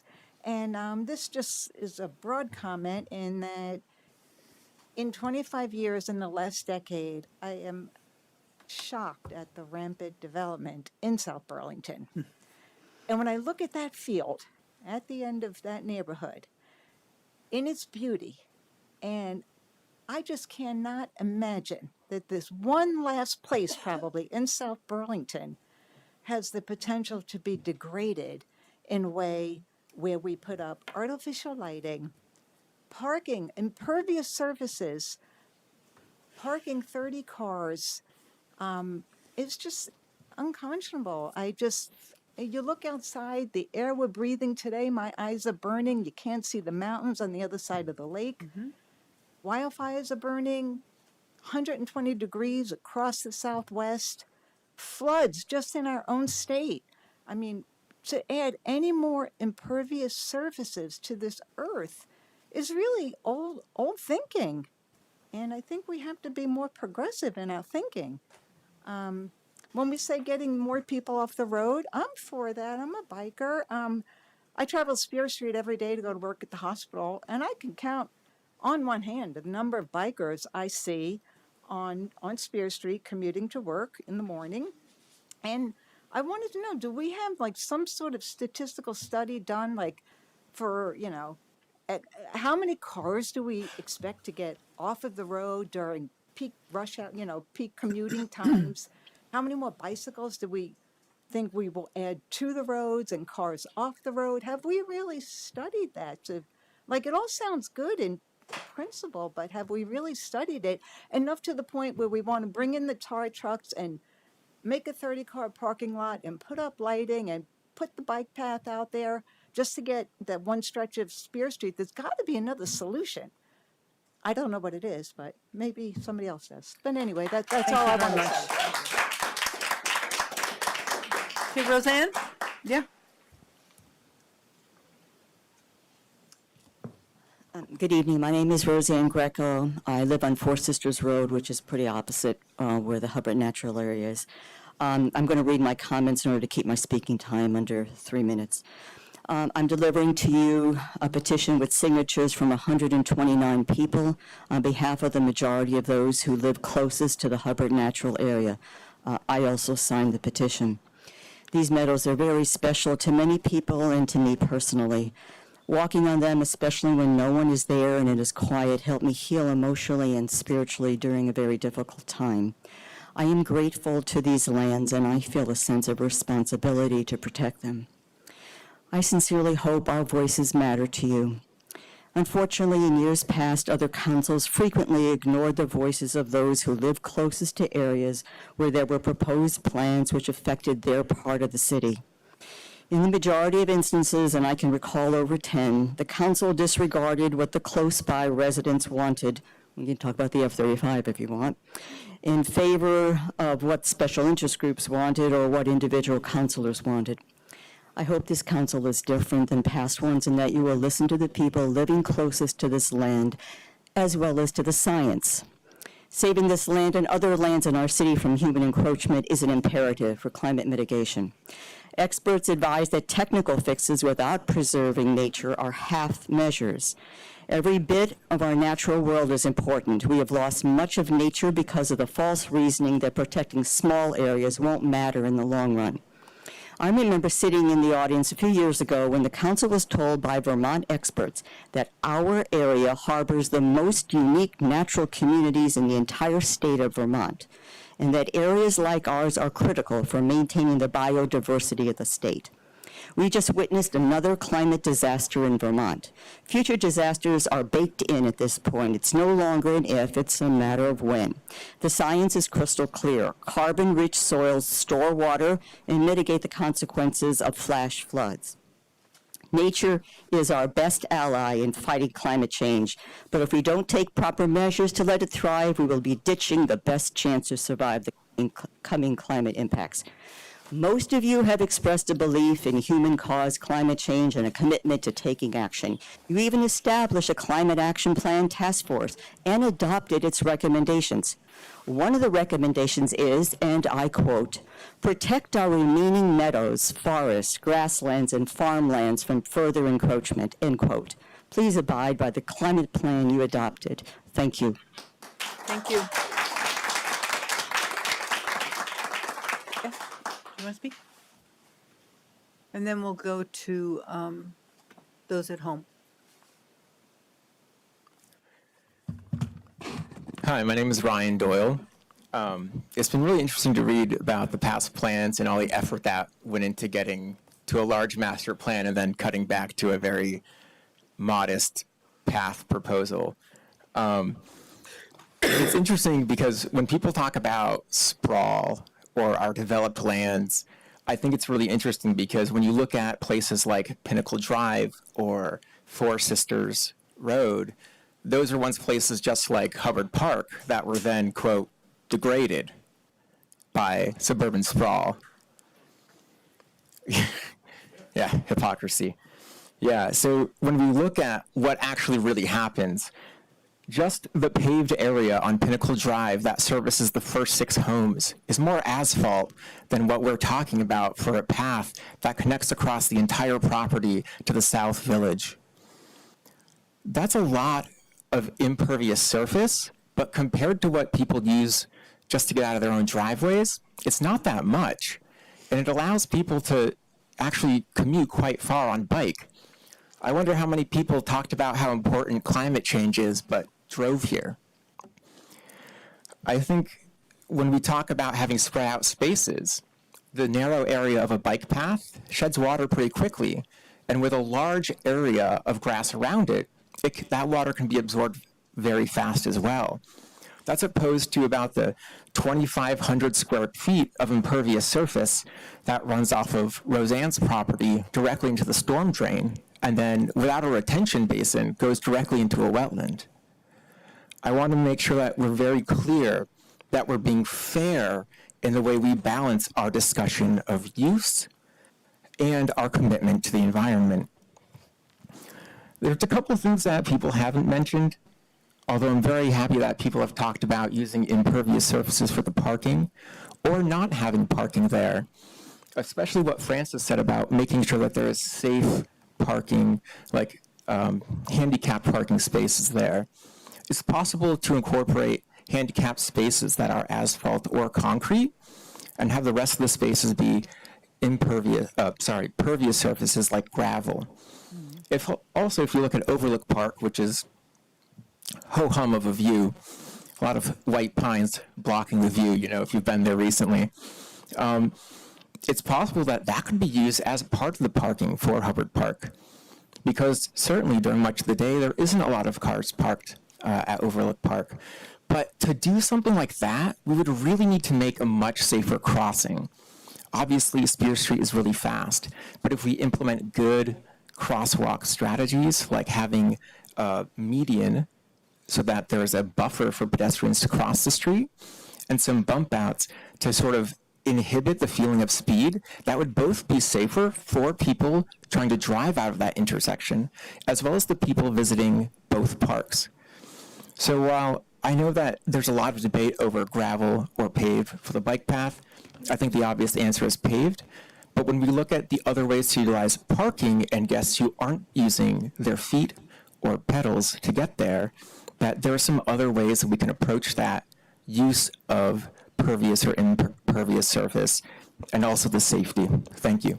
Thank you. Nobody else here? Okay, we'll go online. Loretta Marriott.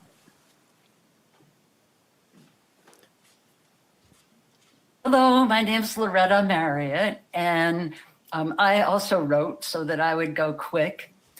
I wholeheartedly support bike ped infrastructure and like to see more, especially in the Chamberlain neighborhood. Here's a practical, interesting question. Will the bike ped infrastructure be cleared in winter to the same degree as streets are? For example, generally dry for commuting with plowing and salting. Perhaps winter maintenance, yes or no, makes a difference in the paved versus pervious decision. Perhaps not. It would be wise to clearly state on the record that paved versus pervious decisions can vary from area to area so that we don't have to worry about precedent. Building infrastructure is great, but what about the budget for maintenance? The bridge at Lewis Crossing has needed repair for several years. Further, it needs to be changed on the official city map from a planned road back to its original and current use of bike ped infrastructure. The Red Rocks Trail down to an overlook sustained major erosion in the Halloween storm years ago and has been washed away little by little every year since then. The trees along Market Street whack me in the face as I ride my bike along the south side. I've asked a variety of city staff at all levels who will deal with preserving what we already have and when. They say, yes, maybe. I say, soon, I hope. Thank you. Thank you, Loretta. Okay. Lori Smith.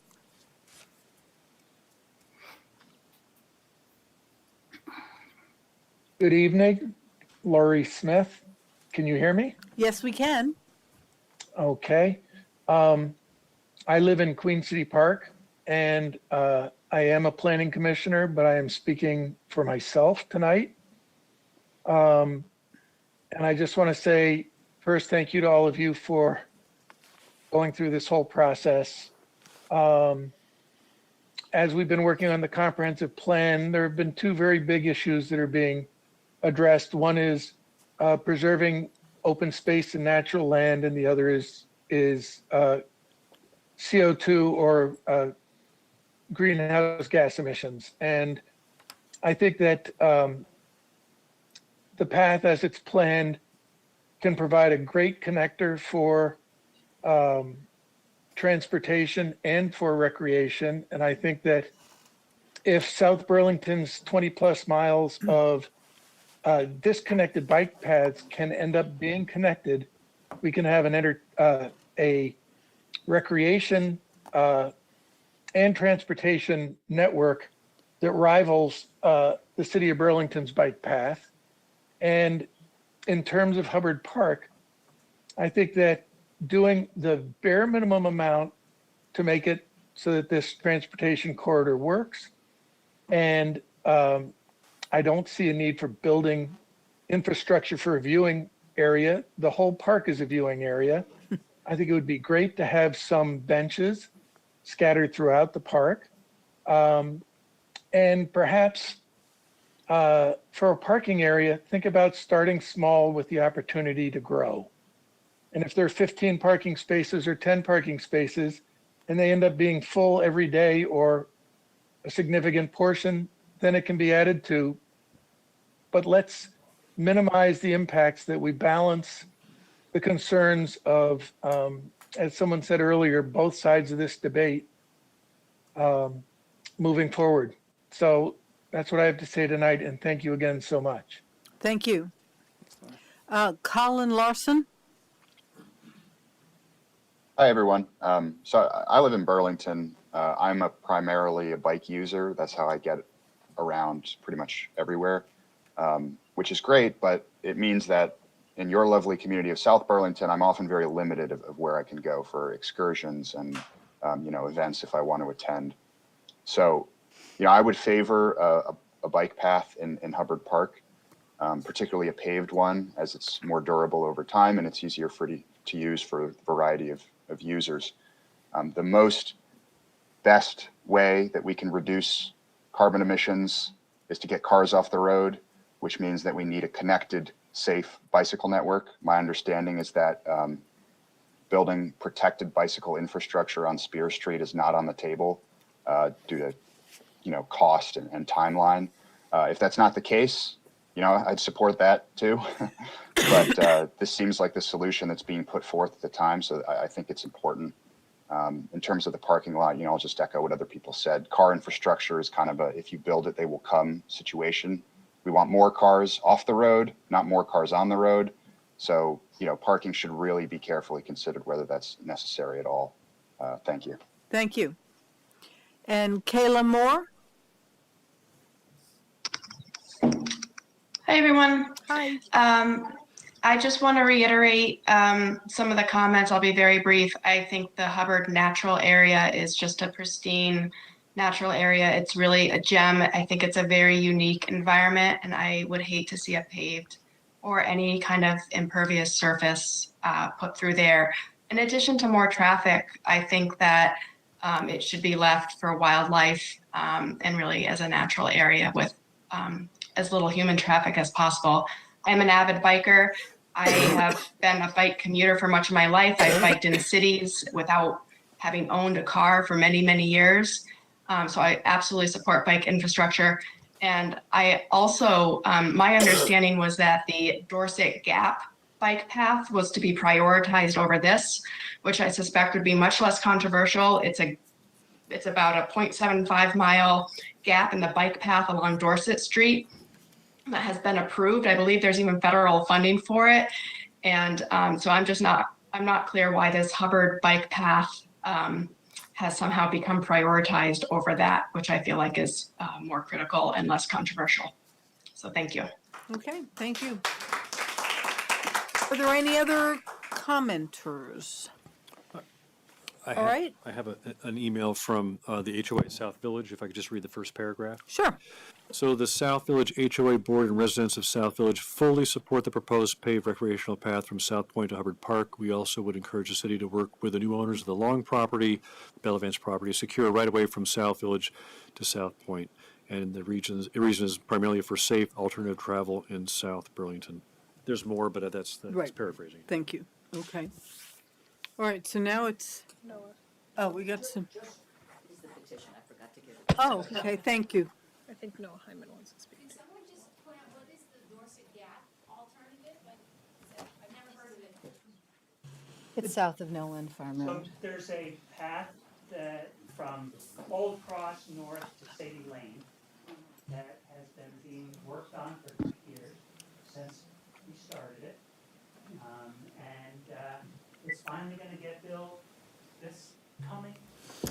The project is being finalized in terms of right-of-way needs before we can go through any conversations with property owners, and then it would move into the final plans to go to construction phase. But it goes from Old Cross to Sadie Lane to complete that one of the few remaining gaps on Dorset Street. Why would we use that instead of the Hubbard? If you're in, I don't understand how. Okay, this isn't a conversation with the public, but we got some additional hands. We get Noah Hyman is on the, and then you two want to speak? Is that? I just have a question.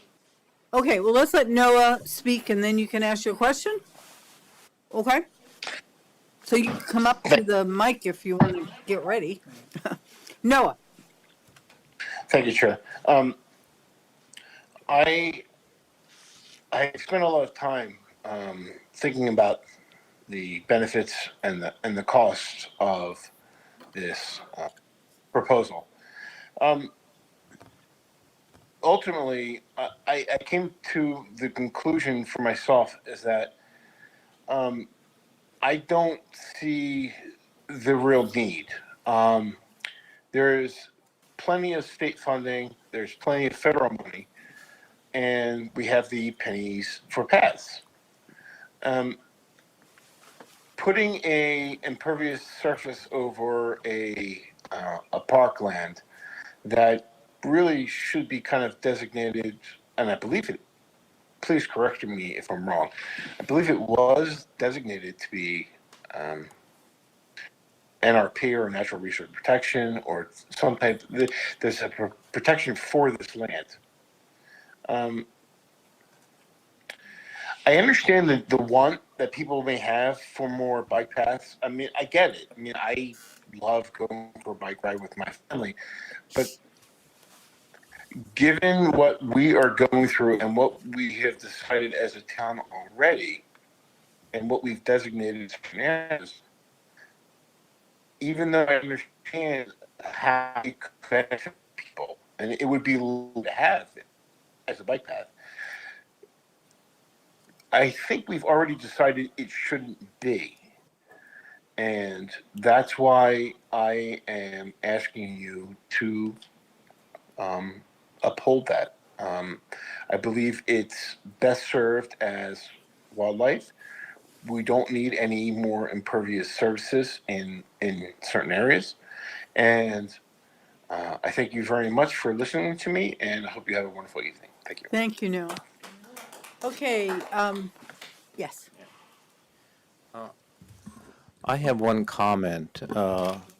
I'm in the area. Identify yourself first. What's that? Identify yourself first. Albert Gross. I live on Holbrook, which is in the same area. My concern would be, and we walk, part of our exercise is to walk on Nolan Farm, which passes the beautiful areas on Nolan Farm. The fields that was saved just off of Dorset, and the area we're discussing today. It would be my concern that if this is done, it doesn't lead to massive additions in the future. Passing it now in some form, the idea that there's a barn, there's going to be other things added to the area, I find totally objectionable. It's a beautiful area. It was designed to also foster the wildlife of the area. The more, I don't mind any of the proposals that have been made, but if it leads to additional construction and filling in the field, I would be opposed to any of it. Okay. So Thank you. that should be in consideration too, and not that this is a stepping stone for further development. Thank you. And I'm sorry, you had a question. I apologize. I have a question, but I really have 3 Please points. tell us who you are. Robin Hall. I live downstream from the field, actually on the other side of Spear Street. We do get water that comes on Whately Road and Deerfield. There's an ice slick you can do a 360 in really quickly in the winter. And that water's coming right off of Spear Street. Anyway, in our neighborhood is also implementing a expensive stormwater system, in part because of the development up the hill. But my question was, we talk about dialogue, and I just don't know where you came up, where the council came up with, or the planners came up with 35 parking spaces, because I use the path all the time. I know we want to get more people there, but is 35 and is impervious surface really the best choice? I'd like to hear a conversation on that from you. My second point is, if you're going to have a path for wheelchairs, bikes, whatever, could you also add into the equation a path that's just mowed for people that want to walk their dogs and don't want to be on a path with electric bikes and So maybe that could be part of the maintenance of the park, so we could still continue to use it just in a natural pathway. The park is very wet all the time, except for maybe high July. If you haven't gone there, you should, because that 10 feet will probably be the only dry, or certainly the driest part of the park. And we still want to use the park.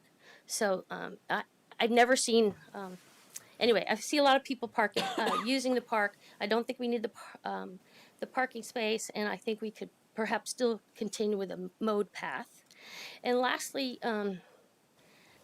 a suggestion of somebody earlier, could we also incorporate into the development of this going forward an easement so that it's preserved and no continued development occurs, so that when you all do or don't get reelected, there won't be another plan to, add a bandstand, which we have at Veterans Park, or and consider that maybe as part of the development to make it a finite project. And don't forget, we have another park right nearby with all that parking. That's all. Okay, thank you very much. Okay. So, council, it's your time to talk. Oh, I'm sorry. I sent over the separate, local motion has sent in something that they wanted to be read into the record. Pardon me, we all got it. You got it? Okay, Yes, sorry, we I did. don't need to read it or whatever. No, we got it. And I suspect everyone read it. Thank you very much. Okay. Andrew, do you want to? Andrew. Thank you. So, there's been a lot of community feedback that I feel I need to make some extended remarks, and I apologize in advance because I'm usually brief, but there's a lot to talk about. I'm in favor of the paved bike path. I wasn't originally. So, a key aspect of our climate action plan is to reduce transportation emissions. We have a goal to reduce our vehicle miles traveled 2.5% a year. That's a really, really ambitious goal and is going to be terribly difficult to meet. To do that, we have to get people out of their cars. And safe four-season bike and pedestrian infrastructure is integral to that. Presently, there's no safe way for people south of Nolan Farm Drive near Spear to bike north. Only very experienced riders truly feel safe on the shoulder of Spear. My wife and daughter don't feel safe riding the roads, and they won't ride the roads.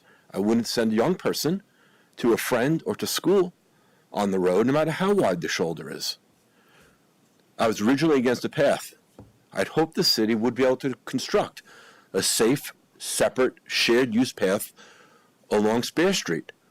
But after many discussions, I now understand that would be inordinately expensive, given the utility poles, the right-of-way issues, and that would take money away from other important shared-use initiatives.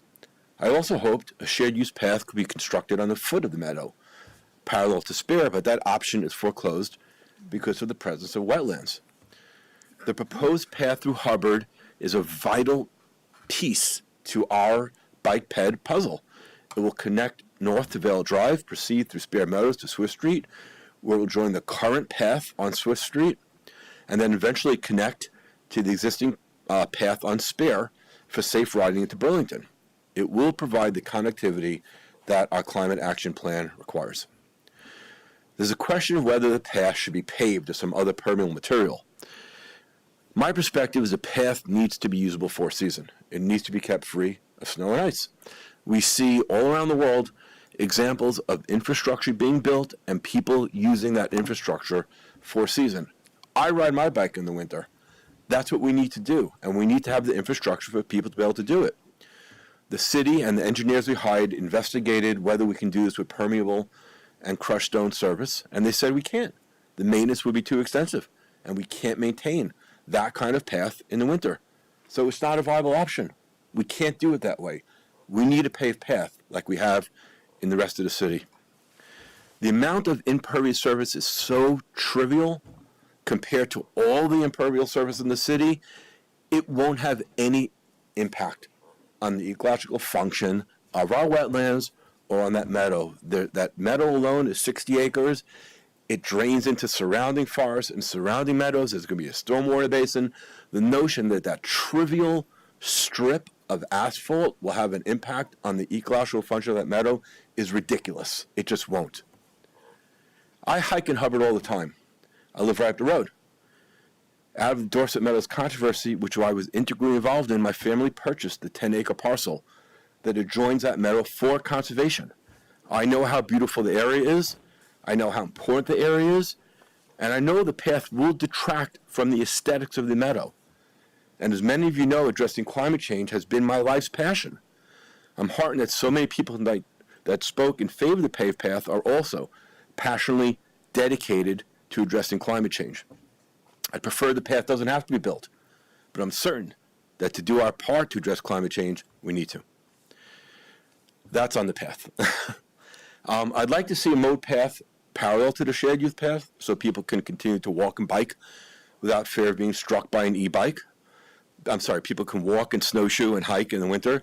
As Bob Britt mentioned, I think it makes sense to have some little wooden bridges. There's some really wet areas there that people sometimes just trounce through, really ruining the reeds and things. It makes sense to have some wooden bridges to prevent that.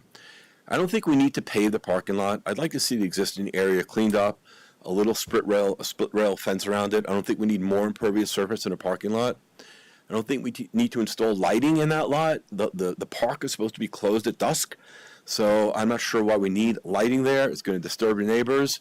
I'm not in favor of that. We should have good landscape screening, not just to protect the houses to the west, but to protect the neighbors to the north from also being disturbed from the headlights. And I think we need some bike racks and maybe some bollards at the end of the path so people don't ride their ATVs or other things on the path.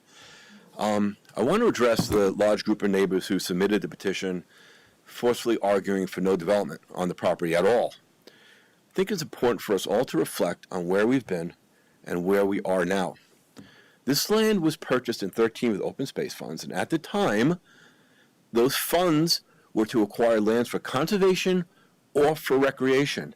And immediately, at the time in 2013, that was the law for open space, for conservation or recreation. That's what was in place when it was purchased.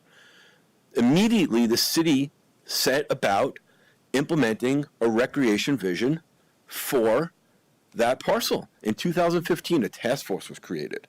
There were members of the city's Natural Resource Committee, the Bike Ped Committee, the Sustainable Agriculture Subcommittee, the Planning Commission, the Recreation and Arts Leisure Committee. There were 5 task force meetings. Each meeting was attended by the public. Out of that came a really extensive development proposal with barns and soccer fields and restrooms, 120-car parking lot, 2 entrances and exits from the field. You know, something that, you know, compared to what we're looking at today, right, you know, a crazy proposal. In 2017, there was a workshop, which I attended. Folks may remember there was an air balloon. There were stations all around the park. People came and they gave input on what they want, what they don't want. Got all this feedback. There was a public survey. From that feedback, the parking area was reduced. The fields were eliminated. There was some more natural elements, but there was still the event barn. There was still lots of other things that are not in the proposal today.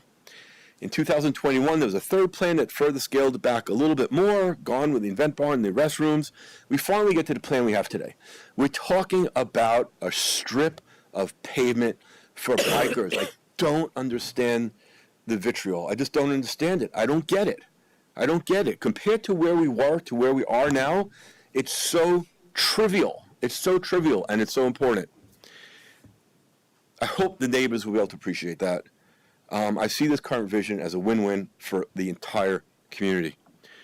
As someone said, I don't want this plan to be phase 1 of more development. I don't want some future council to say, we've got a bike path, now let's do this, now let's do that.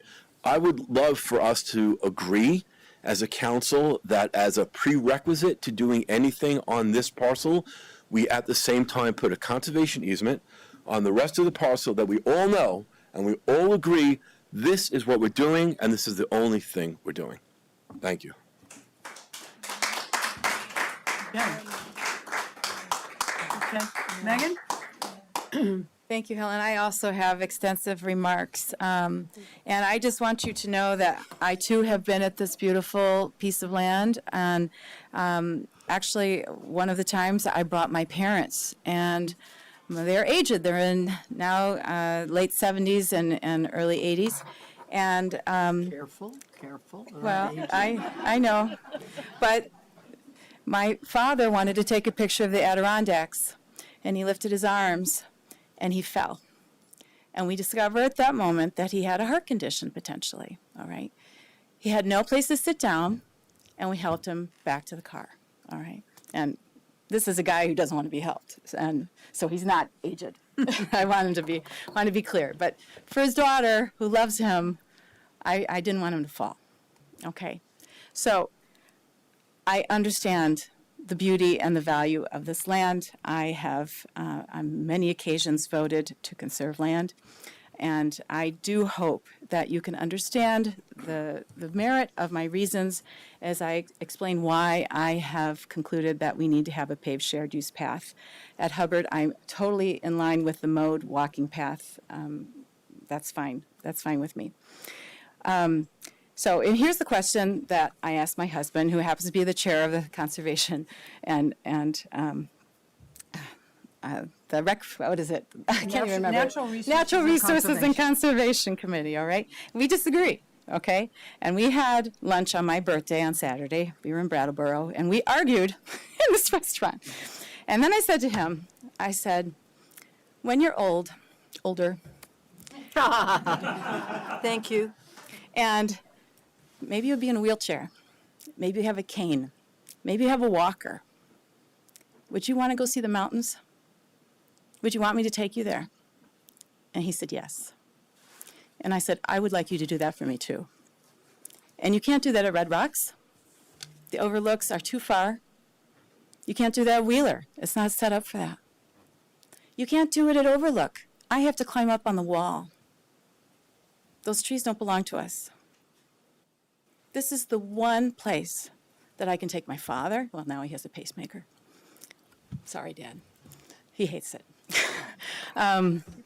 It's the one place I think that many people, including you all, as old as we hope to become, will want to go until the last day of your lives. As we heard, Kayla said, this is a gem. And our residents have paid for that gem. And let's make it available to all of those residents. Now, how did I get to this? Okay. I visited wonderful national parks out in California. My son moved out there. And I paid attention. And when it's on a slope near water, it's paved. All right. So I saw that in Oregon. I saw it in one of the redwood forests that we visited, and that's Sequoia National Park and Sequoia National Forest. And what I noticed, in addition to the slope, where there's water runoff, those are the biggest sequoias in the world.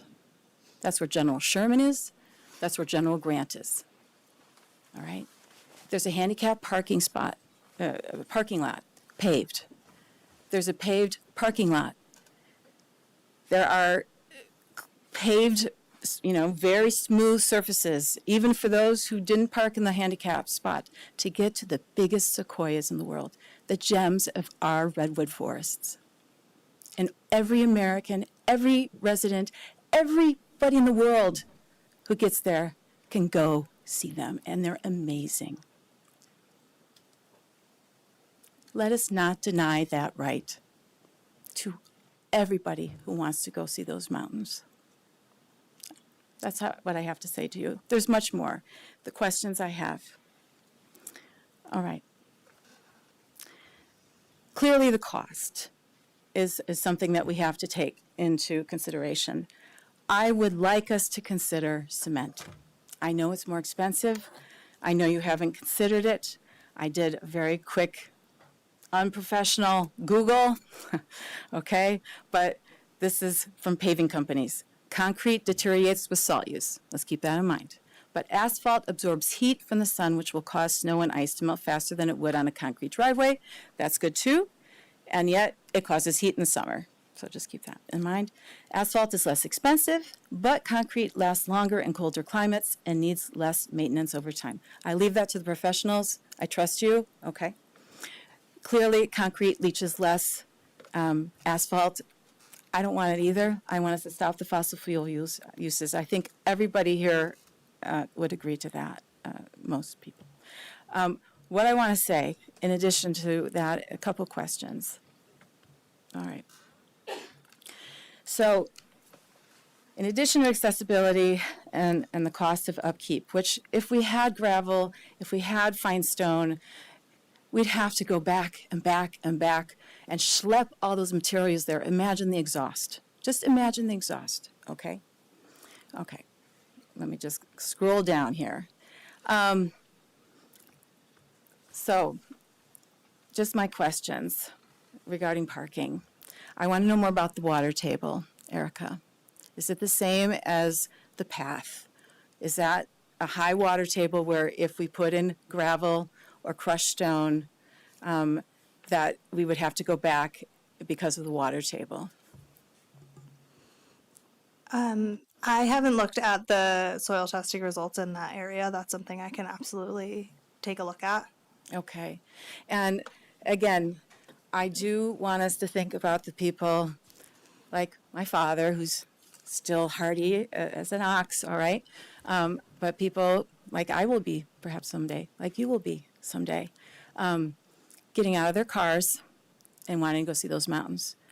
How close can they get to that paved path, right?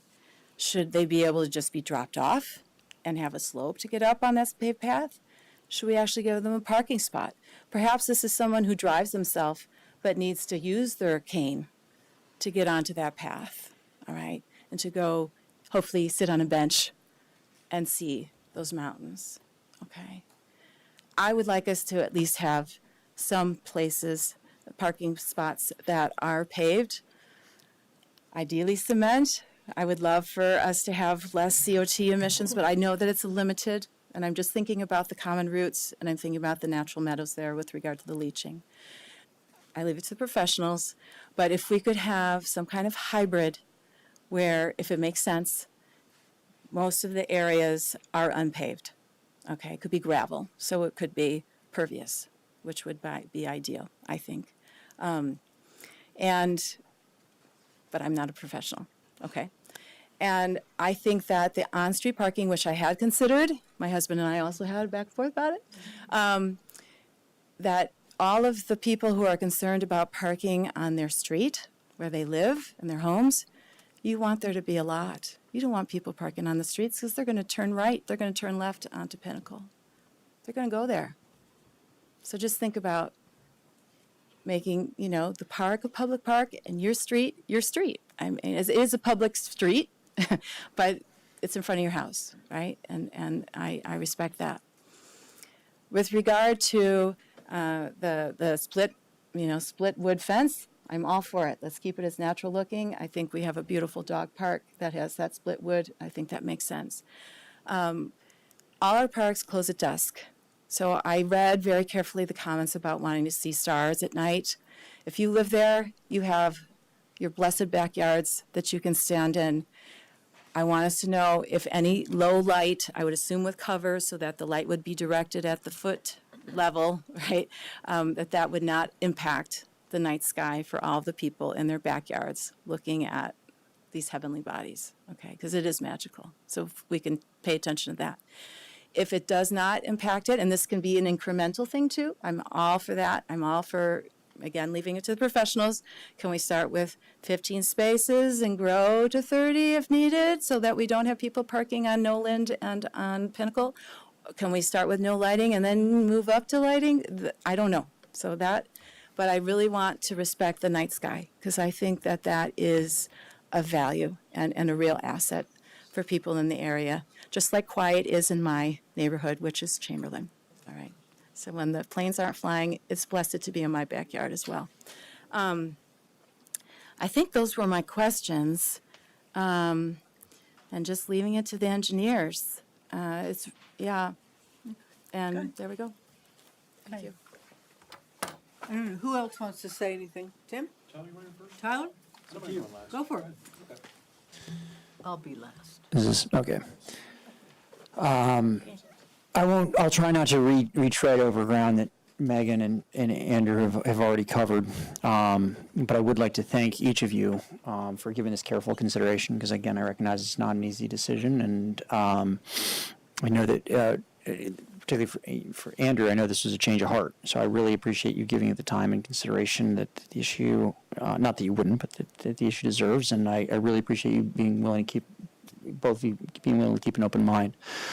Megan, I echo your sentiments about accessibility.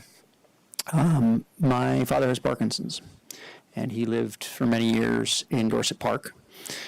And it was really hard to watch him try and navigate the terrain at Wheeler. It was heartbreaking. And I am not comfortable, for a number of reasons, introducing, taking land that was purchased with taxpayer dollars and saying that that it's okay to make it accessible for some, but not for all. I'm just not. So thank you for bringing that to the forefront. Yeah, I'll pause there. Andrew, you mentioned safety.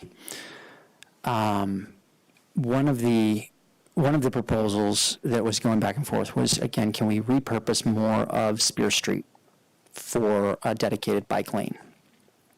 And this was something, as a former professional cyclist, someone who is, I think, probably on the spectrum of comfort in terms of riding on Spear Street, is definitely more on the aggressive rather than conservative end. This was something that I was possibly open to until I started really digging into doing the research. And I think, I'll spare everyone the details, but a 2019 study pretty conclusively proved how in major metro markets, specifically Denver, which is one of the more bike-friendly cities in the United States, that this process is markedly more dangerous for cyclists and for path users, cyclists, commuters, than dedicated, standalone, separate bike paths. And interestingly enough, the problem is made markedly worse the harder you work at it. If you introduce a median, if you introduce visual elements that divide the bike lane from the road, it makes the cyclist harder to see, it makes the rider harder to see, and it causes more lethal accidents. All that aside, I think the most convincing argument for not going down this road, sorry, bad pun, was from, where's his name? I think arguably fewer people in the United States have done more to advance bicycle infrastructure than a gentleman named Dave Snyder.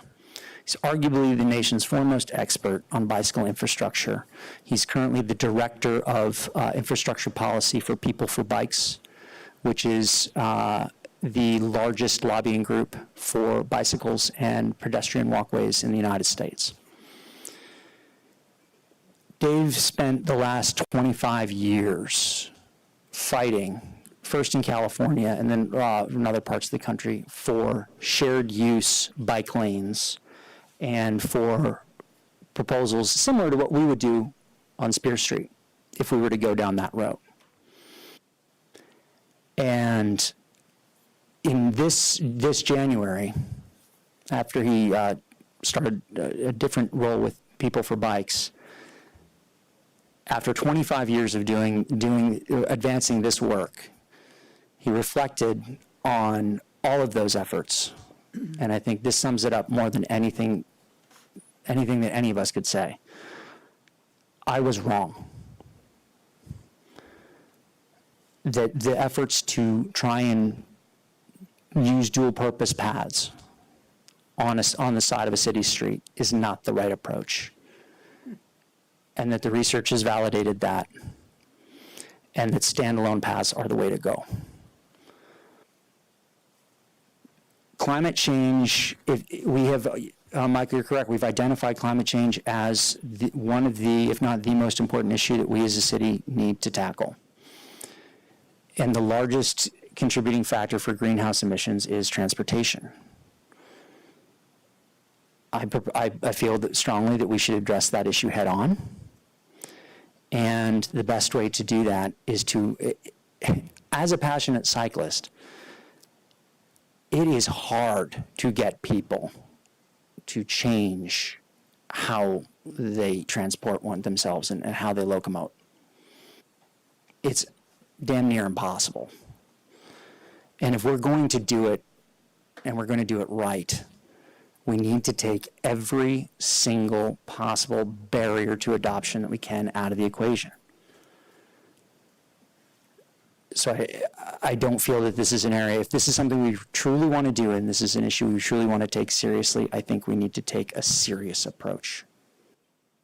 And that's why I'm voting for paving the path. I'm open to other discussions around how else we could help mitigate some of the objections, but accessibility and mitigating or minimizing barriers to adoption for alternative means of transport are my two top priorities. And the last thing I'll say is, again, I don't think any of us, I don't want to speak for anyone else in the council, but I don't think any of us have come to this decision lightly. Roseanne, your voices have been heard. Truly. It's just, it's a difficult decision, and but that's the job. Okay, thank you. Tim? Yeah, when I went to college, I graduated in 81, I got there in 77, and they have this huge quadrangle in the middle of the school with all these nice large granite buildings around the edges. It's beautiful. And I noticed walking between classes that it was amazing that all the students were walking right on the sidewalks. And there's such weird angles of sidewalks going across this quadrangle. There's a reason for my story. And I asked somebody someday, I was like, it's amazing how the students actually stay to the sidewalks and don't tread on the grass. And somebody said, no. When they finished redoing the whole quad, they planted grass, and then they waited for all the cow paths to appear of all the students treading between classes, and then they poured the sidewalks where they traveled so that they got the paths right.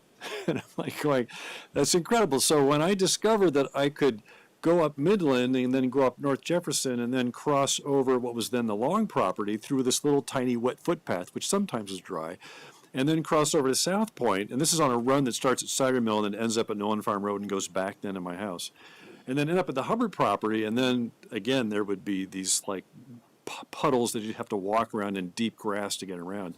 I felt like one of those cows that found the shortest distance between 2 points. And I'm thinking, well, this would be a great opportunity to establish this path because this links South Village, SoVi, to the Long property or the Bellavance property, to SoPo, which is South Point, right, to the Hubbard property, to the Pinnacle property, to now the Spear Meadows property, and which would then link up to other neighborhoods as well. So for that reason, and this is the only thing in that park that I really support right now besides the current parking lot, and we're going to have to talk about that later on. I don't want to expand it, but that path represents a really good network interconnection for all the other paths that are in the city. And after hearing Public Works talk about the difference between, putting down SurePack or putting down pavement, the difference is 3.5 inches of pavement, and the cost is not that much difference. So, in terms of the wintertime, being able to maintain it and plow it, which I think is important for a lot of people.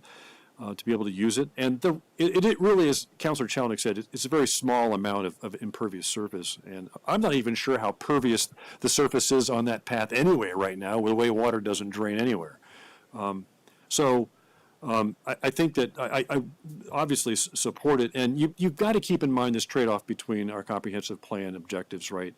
Lowering CO2 by having alternative transportation methods, versus a lot of people would love to see that park just left totally natural. And I think that is a great goal to have, but you've got to let some people get into that park. You've got to have some respect for the equity equation here, for people to be able to get in the park and then get across it and get to other neighborhoods.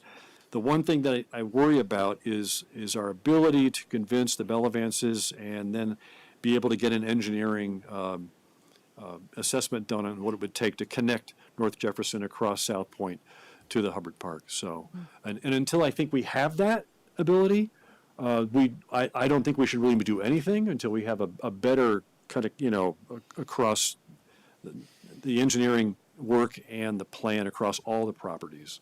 Because I don't think it makes sense to do the Hubbard Park and then kind of have it stop because we don't have the money for the South Point, and then we have grass and sidewalk and street, and then we have a muddy path across the Bellevance property to North Jefferson. So, but I do support the path, and I support paving it. I think it's the best way to go.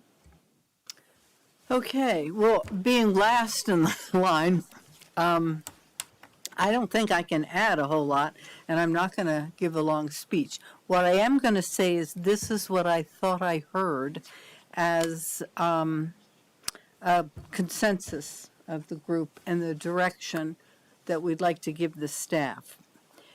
It appears that let's pave it. Maybe you can look at cement for some parking for handicap, but some kind of hard path. So that seems to be yes for everyone. It sounded like for most the benches, maybe wooden benches, but some kind of benches so you can sit, maybe to put on your snow shoes at one end and sit and watch the view at another. And depending on how long the path goes, maybe another bench on the south end. Helen, implicit in what you're saying is no constructive viewing area, just benches, right? Right. Yes. I'll get to that. Yep.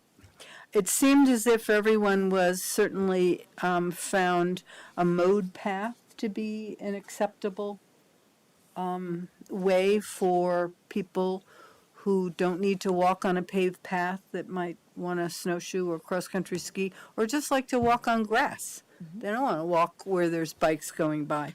Mm-hmm. It sounds like a small parking area. Let's start little, and if we need to expand it, I think there was no clarity in my mind that, it needs to be paved. Could it be crushed wrap? Again, I think it's really up to our professionals in many ways, but we got a couple people, and I agree with a split rail fence. I am not sure lights are needed. And again, I think Megan said maybe we get to that at some point, but I think the thoughts of not having light pollution when one of the nice aspects of that area is perhaps to see the stars, or at least for the neighbors to appreciate the stars. And then I also heard from a couple people, I would like to pursue personally what it would take to conserve the park. So we do the bike path, we do some kind of parking with a fence around it.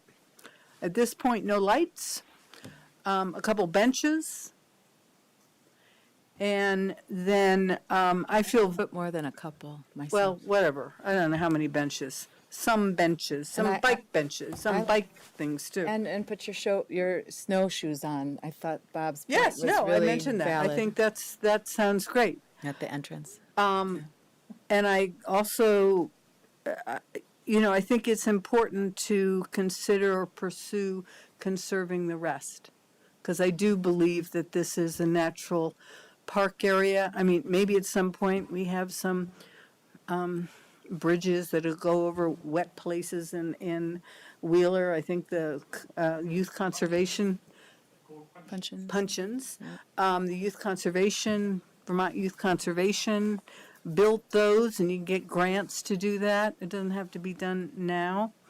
And I do think Tim has a point. about working with the neighbors to the south to see, can we really make this a connected bike path? So if I've missed anything, does that sound like most people would feel that that's a reasonable approach to this? Yes. Can I ask one question, Helen? And then I'm sorry. we're all kids at heart. Yes. We want to say that. So just a question about the width of the path, right? So the width of, I think most of the shared use Or 10 feet? are 8 feet. Or 8 feet? 10 feet? So Or what? 10 feet? Our standard is 10 feet, Well- and they usually have a 1 to 2 foot gravel shoulder on the outside. That often gets grown in with grass, but that helps stabilize the path.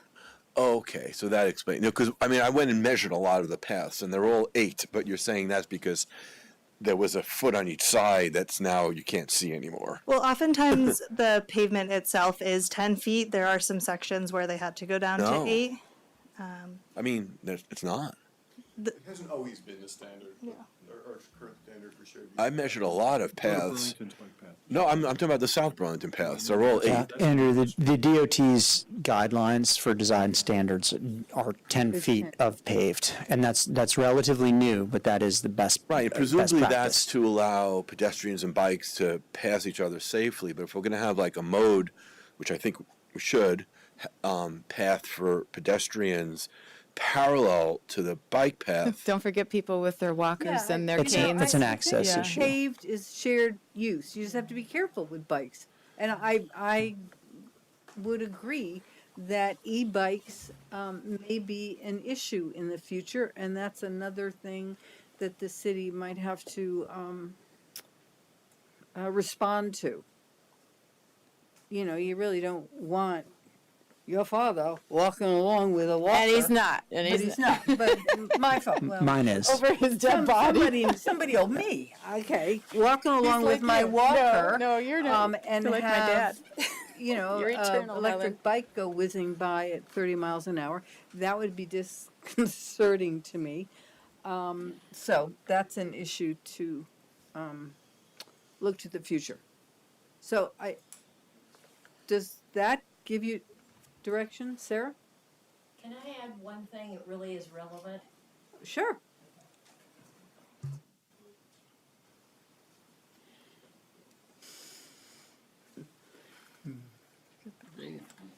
Thank you very much. I'm Sarah Dopp, the president of the South Burlington Land Trust and a resident on Cheese Factory Road. I purposely didn't speak before because you had received our South Burlington Land Trust statement and I knew you had read it.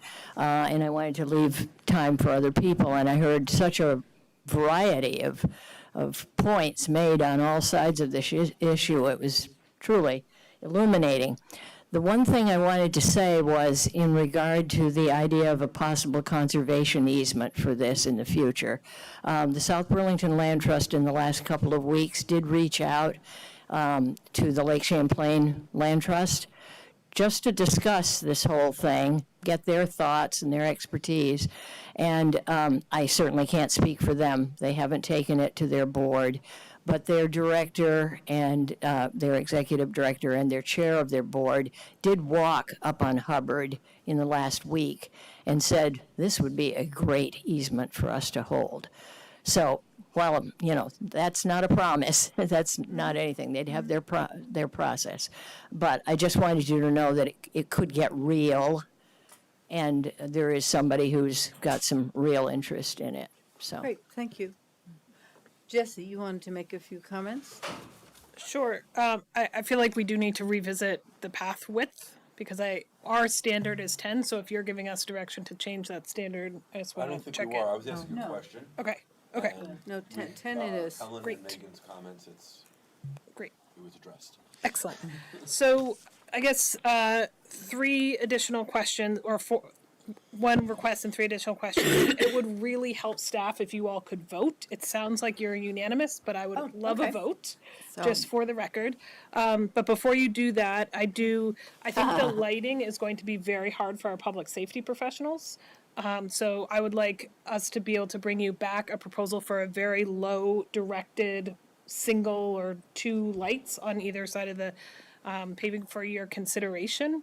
I think our public safety folks, even though, yes, our parks close at dusk, we don't gate them, we don't keep people out. If there is no light whatsoever, there's going to be a lot of, there could be a lot of public safety issues in the future. So that's one small request. Second question is, are you eliminating with the proposal that Helen outlined, the public art from the project? Okay. That's, And the bench thing, the fancy bench thing. Okay. So just so the council is aware, that is a commission piece that the Public Art Committee has been working on. I know it's on our agenda. I saw it for the next month or something, right? I Yeah. saw it on our. So we can obviously redirect that somewhere. I just wanted you to know that your committee had been working on that. And so I would request that you take a vote on this, and then I think the follow-up question is, this is kind of an unusual way. We don't usually design parks this way. So with that vote, we have authority to go forward with final design, bidding, whatnot. So I'll make that motion to give final authority to city staff to go forward with bidding, design, and whatnot. I'm sounding like my sons and. I'll second that. Okay, I just have a question about the lighting. I understand that that would be public safety. I'm trying to think of another bike path that the city has that has low lighting. I mean, some of them certainly have street lighting. You have light going over the path on the street. But we don't have any lighting at Hubbard, do we? No, there's no lighting in Farrell Park on the bike path that I know of. I don't think the lighting is in reference to the path so much as it is the parking area. Yeah, I was gonna bring that up. The So lighting is the parking. Yes, the lighting, there currently, it's proposed for 6 fixtures that are not full parking light height. They're more of the 15-foot range rather than the 30, 35-foot you would see in a typical parking lot. And so there's only about 6 of them, and they Are there shorter ones?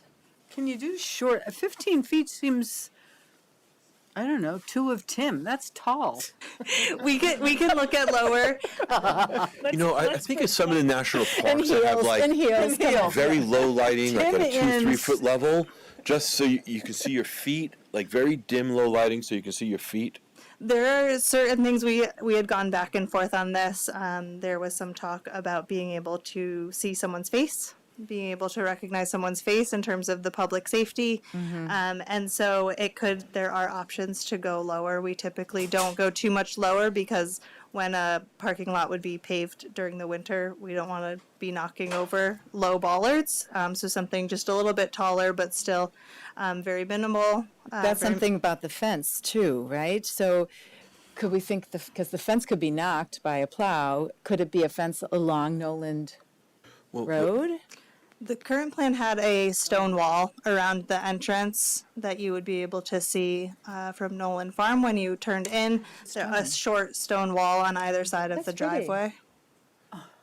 Yeah, I think a split rail is a little more I think split natural. rails, but I'm sorry, but we not really maybe fully discussed the nature of the lot. Maybe we punted that a little bit. When Helen was speaking, I thought Helen was articulating support for not an asphalt lot, maybe a couple of asphalt spots that are ADA accessible. So I don't, But it was still I'm not need to thinking be the whole lot plowed. would need to be plowed.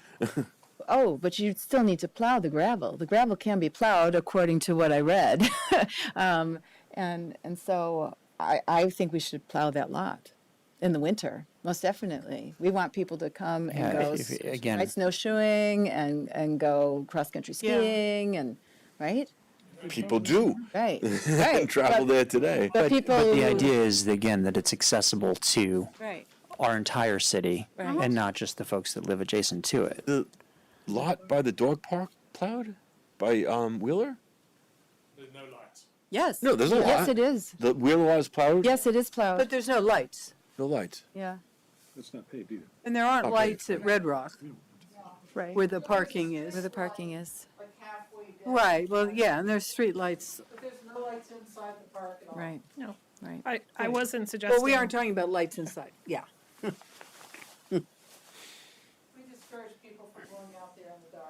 Yeah. Mike, So We have, I'm sorry, did you have some other? I would like a vote.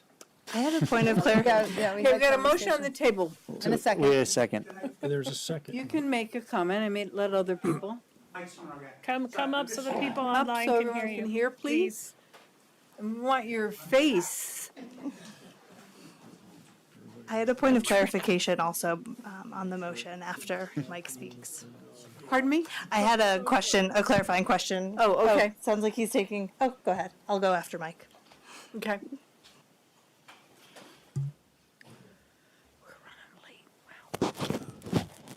Mike Simino again. I'm curious about how this motion will read, and most particularly, whether you are saying that we'll pave it only if we put a conservation easement on the park. That's not part of the motion, Mike. Okay, I just wanted to It's not part of the motion. make sure that that linkage wasn't there, that we weren't going to hold paving hostage until we got a conservation easement. I think that's a big discussion. I know how much we went through with Wheeler. I was on the task force for that one too, and we have yet to actually place a conservation easement on Wheeler, and that was several years ago. So anyway, that was my question. Thank you for your answer. So, Mike, I think this conservation easement would be a lot simpler, and I move to amend the motion that we don't do anything on the park unless there's also a conservation easement in place. I would second I that. don't I think don't. that's a friendly amendment. I would ask that it not hold up what is, I think, an important improvement, because I've been on the council a long time, and conservation easements take years. And so Let's do it quicker. I would say, if we could move so many things quicker, we would, believe me. This is not, where there's a will, there's a way. Some things move slowly. So I would consider another friendly amendment that has to do with a conservation easement that could be on a future agenda, that would not be a condition, however. I agree with Megan. Yeah, I won't second that. Your friendly amendment. No. Okay. But before you take the vote, I do have another question. Okay. So the question is, can the work that gets done to analyze how this will be built, can it include South Point?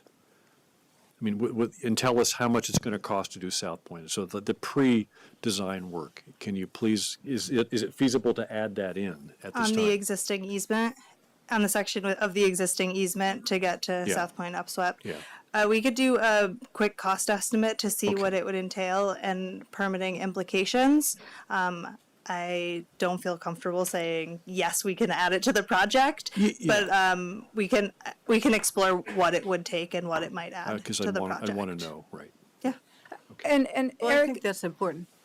and something that makes me feel confident, and I just want to, I'm thinking about Andrew, and you did come a far way in your thinking, as well as the people in the audience. Erica, could you please outline what the stormwater studies suggested about the original 2015 plan? Yes, so the 2015 study, it was a multi-site assessment around the city, and this was one of the areas that at the time wasn't actually moved forward. All of the other ones had larger packets. This one did not have, it did not move forward at the time. It's not coming to mind right now, the suite of reasons they gave.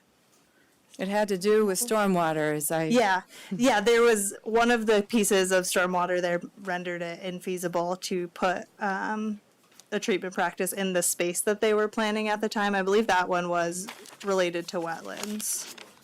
It was the wetland area, right, that it was being looked at. So if we can't build stormwater to make more impervious surfaces, I think that's a Where there's a will, there's a way, Megan. No. Not in this day and age. Not with our regs. We have 100 feet. We have 100, on some things, but our regs are in place, Andrew. I stand by them. So I think that's a really important fact for people to hear. Okay, and I'm happy to revisit. Okay, so it sounds like we have two outstanding issues that are important to at least some of the counselors. One is the conservation package, if you will, and the other is as finite as one can get, a cost estimate to extend this to South Point, so we don't have a road to nowhere, or a paved road to nowhere. Could I just add on the Bell Advance piece too to that? Wouldn't you want to know what that is going to be? It's too soon, I think. I don't know if that's possible that's a lot of work, I think. I don't know. I mean, maybe it could come together, and I believe those conversations have begun or are about to begin. Is that right, Jen? I mean, you've talked about it a little bit, or you're considering and so that certainly would be part of it. But even without that, you still get to South Point, right? No, you don't. You have to go through. You can get to South Point, but not South Village. Okay, so you don't get to South Village. Right. So to that's get to South- another step in the process, and I'm not sure.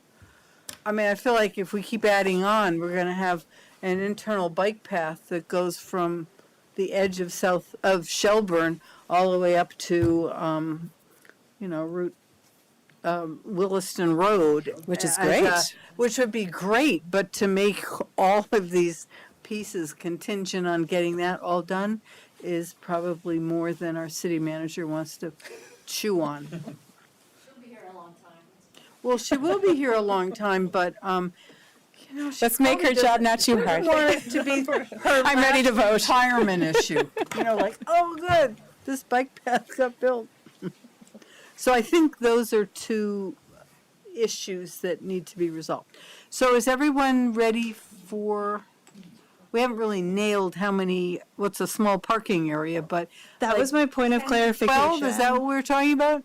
We said 15, I thought. 15? I had written down 10 to 15 based on what I heard. With some paved for handicapped, if that makes sense engineering-wise, and the rest gravel. Yeah, and one thing with the gravel lot that I will just note here is that gravel is also impervious. It still will count towards stormwater, and it is that same depth, like I had shown on that slide. So it is still deemed impervious. But it's not asphalt. It's not asphalt. It would likely still require pavement apron to get into it, so that we're not tracking gravel in and out. I'm sure most of us have seen driveways where that's the case, where gravel gets tracked in and out. So at least a paved apron. But those things would likely be worked out as design goes. It's tricky to have half paved, half gravel. But the number of spaces that we should be exploring is, I would say, the more important piece from a design standpoint right now. So what's What the size you'd thinking? like. How many? But something that could be expanded. 10 to 15, and let us look at the design. Yes. Okay. It sounded like okay, 10 to 15 with space to expand. Michael, you have another number? This is the last comment. I'd like to, we have a still have a bunch. Yes, I've measured it out. That parking lot will accommodate 18 cars. What parking lot The will? current parking lot. Yeah, I agree. The size that it is now will accommodate 18 cars. It's pretty big. Well, let's not make it bigger than that. That's how big it is. Okay. For the record, though, I'd like to comment on some people's opinion of the conservation fund, and they called it something else. But just for the record, because Michael, do we need that right now? it involves this conservation easement idea. Well, but we're going to work on that. It's only so a there'll be moment. time to talk about it. May I? Normally, Shall the public voters comment establish isn't a allowed reserve during- fund to be known as a conservation fund for the purpose of funding the purchase of lands and rights in lands to preserve open land and natural areas in the city? Doesn't say anything about recreation or anything else. For the record, that's the ballot, which was voted on. And one last thing you probably didn't mention, which I think you talked about, is vegetative screening around the parking area to shield adjacent properties from headlights. So it would be good for us to hear the motion in the end in its entirety. That's a friendly amendment. Okay, so the amendment includes a mowed path, a paved path, benches, No viewing area. no viewing area, no public art, a small parking area that may or may not be paved. I guess it's going to be paved now with a fence around it and some vegetation in the no greater than 18 slots with a significant number for, I'm going to add this for handicap.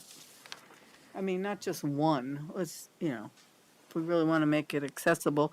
Low lights, not twice Tim.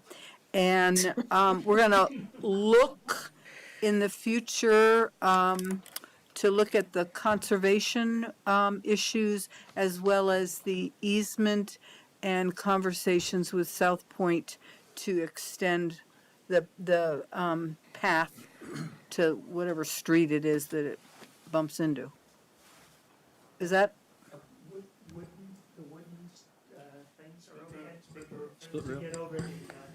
The puncheons? Oh, the puncheons? For the wetlands? The farms, just grass leading to a bridge so you don't freeze up your snowshoes. Yeah, and if we're going to build those, I'd love to have the Vermont Conservation Youth Corps be thinking about building those and not add to the cost of this. Right? Because the lighting's going to be more expensive than the numbers we're looking at. Can I just make one small change to what you said? Maybe. Yeah. You said in the future, look at the conservation easement. Can we change that to in parallel? Fine, in parallel is fine. That's what I meant. We'll be looking at the conservation as well as the easement with South Point. But neither of those things necessarily have to be resolved before the start. path and the parking and the fence and the little low Benches. lighting and the puncheons. The benches. Related to the puncheon, since they're not in the immediate path area, and that is expanding the scope, that is an area where we have very little existing information, so it would be a pretty Yeah, I didn't see that large- in the plan. It, Am I right? it has not been part of this plan Yeah. and would require a lot more So, on-site yeah. investigation and survey. So Well, it would we be a could pretty large ask scope increase. Natural Resources and Bike and Ped to look into that, I suppose, and Parks and Rec. So that's not part of our direction to you, I guess. That's more another. Put that in the explore category. Let's explore. That's to make it more, I mean, we had the paths in Wheeler Park before we had the puncheons, is that what you call them? Yeah. So they evolved over time, and it made it more usable. I'll put it on my explore list. To explore, okay. Put it in the easement. That we can do it. Well, right, it would have to be. Oh, okay, so you're calling the question. All right, are you ready for the vote? Yes. Okay, all in favor of this, please signify by saying aye. Aye. Aye, that's unanimous, thank you. Thank you, And they're right, I think. So we're moving on to item 9. The Planning Commission Chair to brief the council on the comprehensive plan. Jessica Luisos, and along with her is our Director of Planning, Paul Connor. So take it away. Yes, so I'm Jessica, and we have one trustee planning commission member joining us in the audience as well. Michael's in attendance. We have been working for a pretty long time. We'll show you the timeline on an update to the comprehensive plan. So many of you would recognize the words comprehensive plan. We have one in place from 2016. This is officially in state statute referred to as a municipal plan. And we felt like members of the public sometimes had a hard time understanding what the words comprehensive plan meant. So for our outreach efforts that we've been going through, we've been using the term city plan 2024, and we have this logo, you see it up on the screen. So just as a clarification, at least at this point, we're calling it the city plan. If we get a lot of pushback and people really feel like it should still be called comprehensive, I think that's still an option too. So the municipal plan is an overarching kind of policy plan for the city. It is not as specific as the zoning regulations or some of the other policies and ordinances we have in place as well. This is really looking at a long-term vision. And then within it, it also lists some specific goals and actions to get towards that vision. So it does get readopted every 8 years in order to stay current and active. And although it's readopted or redone every 8 years, it does have a much longer time frame. We think of this as like decades long vision for our future. And as the Planning Commission, we do often work in land use planning, and this document does do some of that, but it also includes some other topics, some of which are mandated by the legislature that we need to include, and a few of those are listed up there. And we also consider some statewide goals. So, you'll see in here there are some specific updates based on statutes that have been, adopted in the last 8 years. So it's really important, and when you see the timeline, I want you to keep this in mind, that without the city plan in place, we don't have as much power to push back on things or do grant applications. There are some actual real reasons why we want to make sure we always have one in place. So as a foundation, we have this beginning statement that we have up here, and I can give you a second to read it. This was also in your packet, so we are proposing to open up with this statement that is very specific to climate change, and as we have updated the plan from the 2016 version, we have incorporated components from the climate action plan that you've adopted within our comprehensive plan, and want to make the strong statement right up front that it's very important.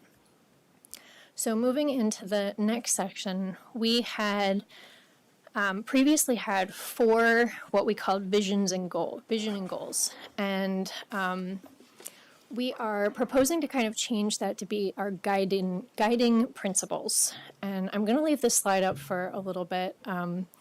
You also have this text in your packet. This is kind of an important piece of the plan.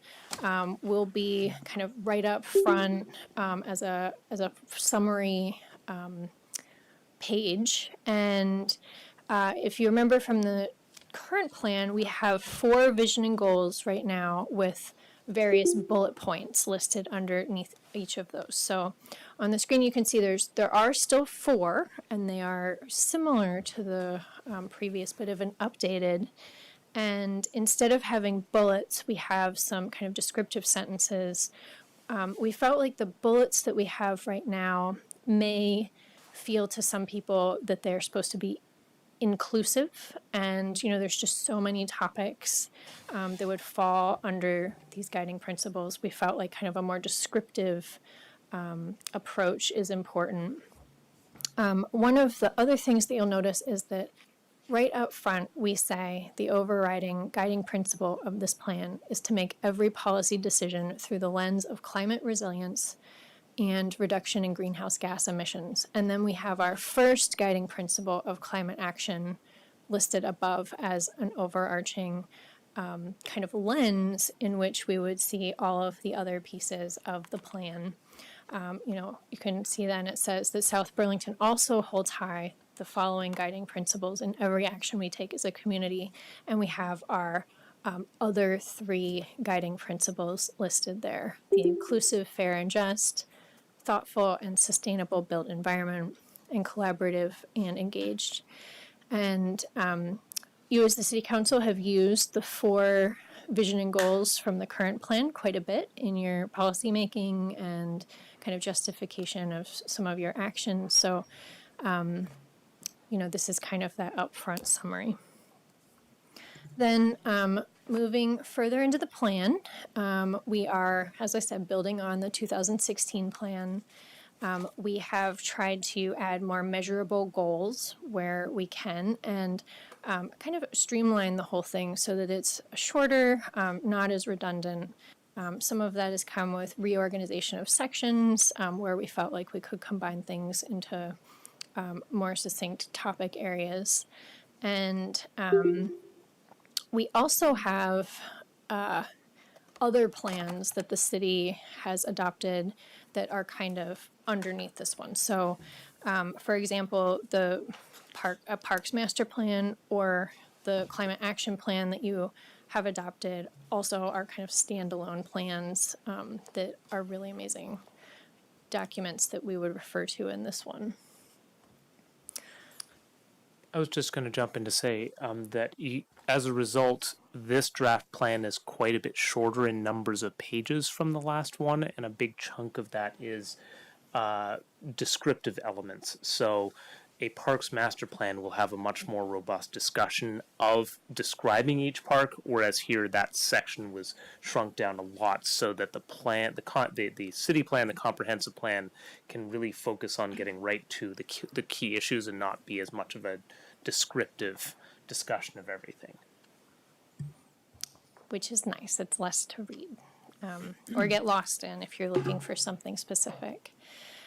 So at this point, we have had a lot of public input, committee review, staff review from different departments, and have been kind of working through this timeline that's up on the screen, starting back in March of 2022.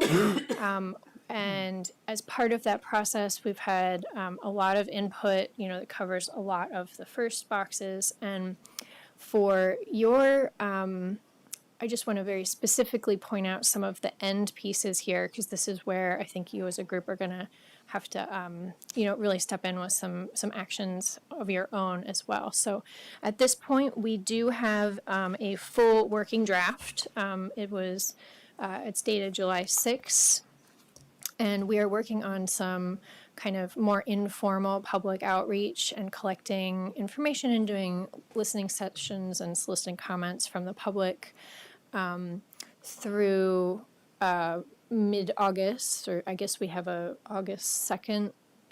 August 2nd, where we're asking for any final public comment on this particular round. Then we are going to do some additional edits so that in kind of the end of August, we would have our kind of official public hearing process where we would warn the public hearing with that draft and then make some edits as needed with that public comment. And then starting in October, it will come to you for your public hearing process with the target to be adopted by the beginning of February.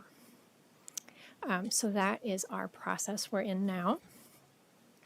Then a little bit more about the plan itself. There are a lot of different topic areas, one of which is the land use piece itself. We have tried to kind of focus this discussion with a stronger vision and more descriptive, clear descriptions of each of the different types of land use. One of the things that I wanted to point out specifically here is that we have actually broken the commercial industrial land use into two categories. We've been hearing over the last many years that there is a place for commercial and industrial with some supporting residential included in as well, and that wasn't a category that we had previously included, and felt like if it's something we want to pursue as a city, we want to kind of have that specifically in the plan. We're also being more clear about, in the residential areas, that there are appropriate types of commercial that make sense. So an example with that would be with South Village. We had made some changes to have some small scale commercial allowed in that type of setting. And although our our current comprehensive plan does allow for that, we just want to make sure it's more clearly articulated as part of these descriptions. Then I think the next piece is looking at some mapping. There are a variety of maps included in the current plan and our proposed plan. This is one I thought was would be good to just do a side-by-side comparison of.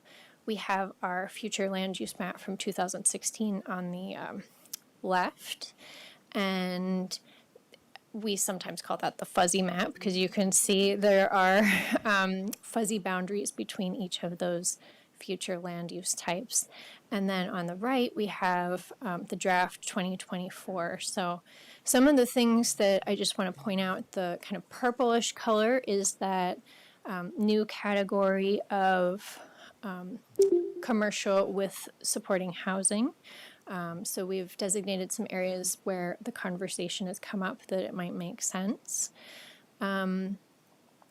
Other things that to specifically point out, the green area, the principally conservation area, has been expanded based on a lot of the work that was done in the last many years for updates to Articles 10 and 12. So you'll see that on there. Along Williston Road, you can now see there's a little bit of like a orange or kind of strip along Williston Road. We've heard that it might make sense to have a little bit of higher scale uses right along the road itself while still maintaining kind of the residential feel of the adjacent neighborhoods, and felt like if that's something we might want to make changes to our zoning there in the future, we want to make sure that that's a discussion for the public as part of this process. We have, let's see, there's some other areas. So the Champlain Water District, kind of near Red Rocks, you have the green, and then there's a red blotch there right under the word Burlington. And that's actually where Champlain Water District intakes are located. We felt like it was not, it was kind of, it doesn't make sense to have it yellow, knowing that it's kind of a more commercial or industrial type of use. So we have changed the color there to be more reflective of what we're seeing on the ground. And then in the southeast quadrant, there's a few spots that had showed up as kind of a red node of development. And, you know, with all the work that we have done in the conservation PUDs and kind of refining land uses in that area, it didn't make sense to use the color red and have it be visually the same as city center, which is a more intense planning district. So we felt like the color scheme there just needed to be more reflective of what we were expecting in that area. And then, you know, one of the things that's a little bit hard to show on the map is the conservation and other PUDs envisioned for parts of the southeast quadrant. So, you know, because they're kind of parcel by parcel, and, you know, you would have development in one area and conservation on the other parts of the parcel, you know, it didn't necessarily make sense for us to kind of show blobs. So you will see kind of the yellow and the green, but then, you know, we need to use our imagination a little bit to think about like what that actually looks like on the land in the PUD concept. So I think those are some of the big things on this map. And then we can move to the next slide, I guess. This is just a little bit of an overview of the plan. So on the right, you see kind of the organization of each of the sections. To do an overview, start right up front with the goals and actions, and then get into the inventory and text and resources, really referring to other studies that have been done. And then a list on the right of the plan section. So kind of how we organize information into each of those. And I think that could be, so I did include additional slides in your slide deck with a little more information about each of those plan sections, but I feel like that's something that you can read on your own, and if you have questions, you can let us know. But I didn't think we needed to go through all of those in person.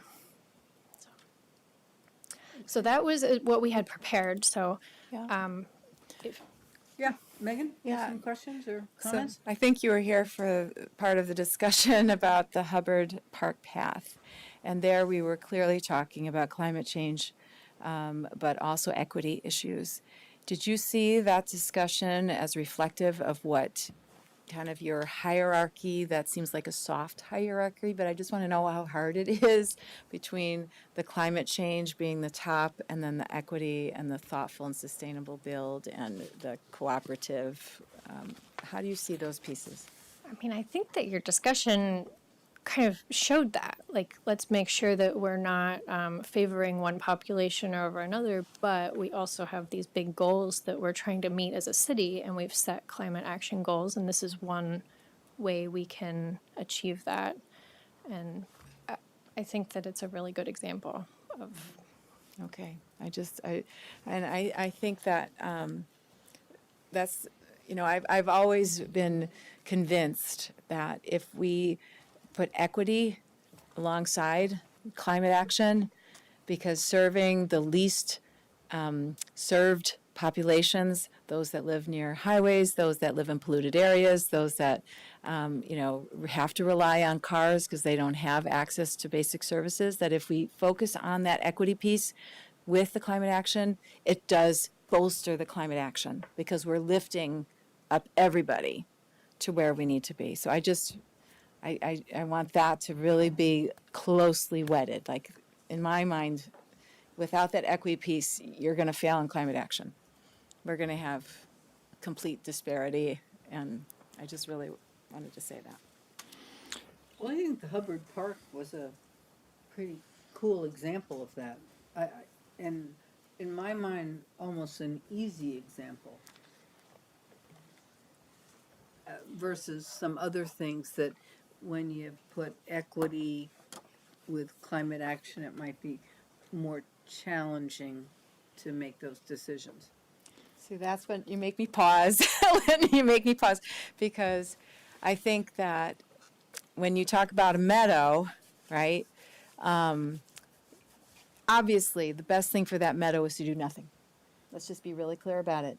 Michael Mittag was right. Roseanne is right. Kayla's right. The best thing for that meadow is to do nothing, right? Right. So, I go back to my discussion of the national parks with a wonderful ranger who just says, Yosemite, oh my goodness, we don't even reserve spots, it's kind of first come, first served. And so you can imagine how early you have to get there, and people park all over the place.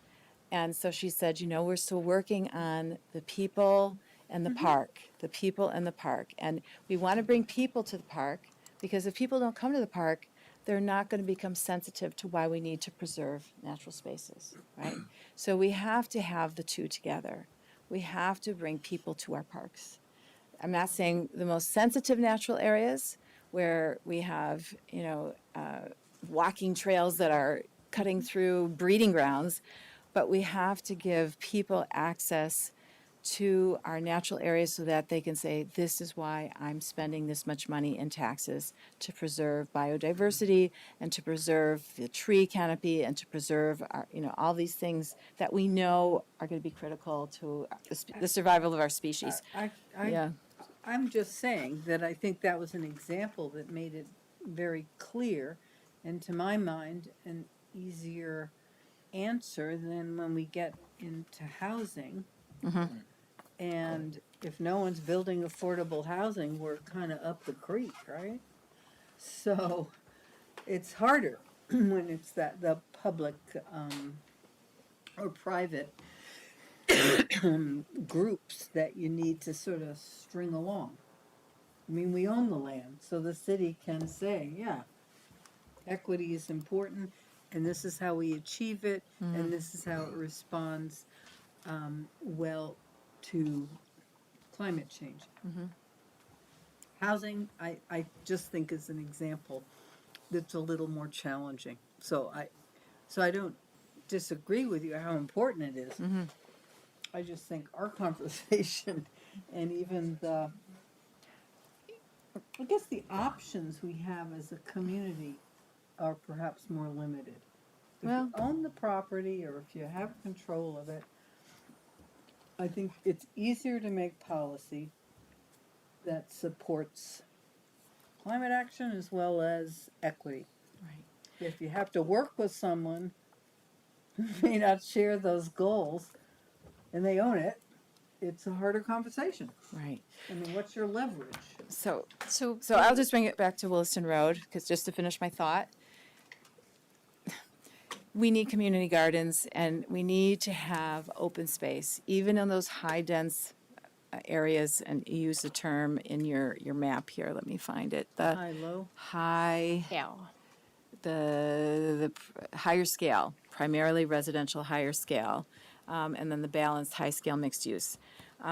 We need to include green space in there because of heat islands, because of people who do not necessarily have the means to have, air conditioning or whatever, additional expense will go into remaining cool during the hottest months, that they have the city's, structural infrastructure, I guess infrastructure is a better word, including our natural infrastructure, working for the betterment of their life and their living conditions, right?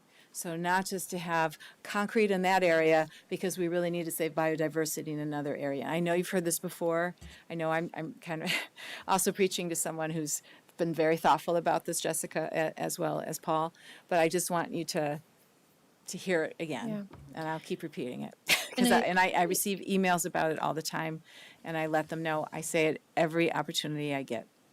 So we have some really specific goals as well. I gave you the overview slide, and even on the overview slide, we have the thoughtful and sustainable built environment with the idea that things are welcoming. There's pedestrian oriented. You're building parks, and and then also the equity piece. So I think a lot of what I'm hearing you say is in here. And I guess one thing to point out is just because we have 4 guiding principles and they're all great, it does not make your job easier. Because there are a lot of things that are important. And I think when you come to an individual decision, you're going to have to weigh those decisions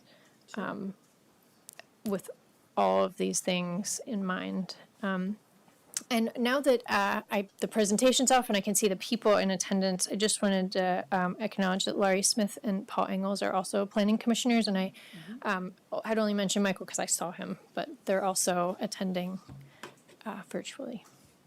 So.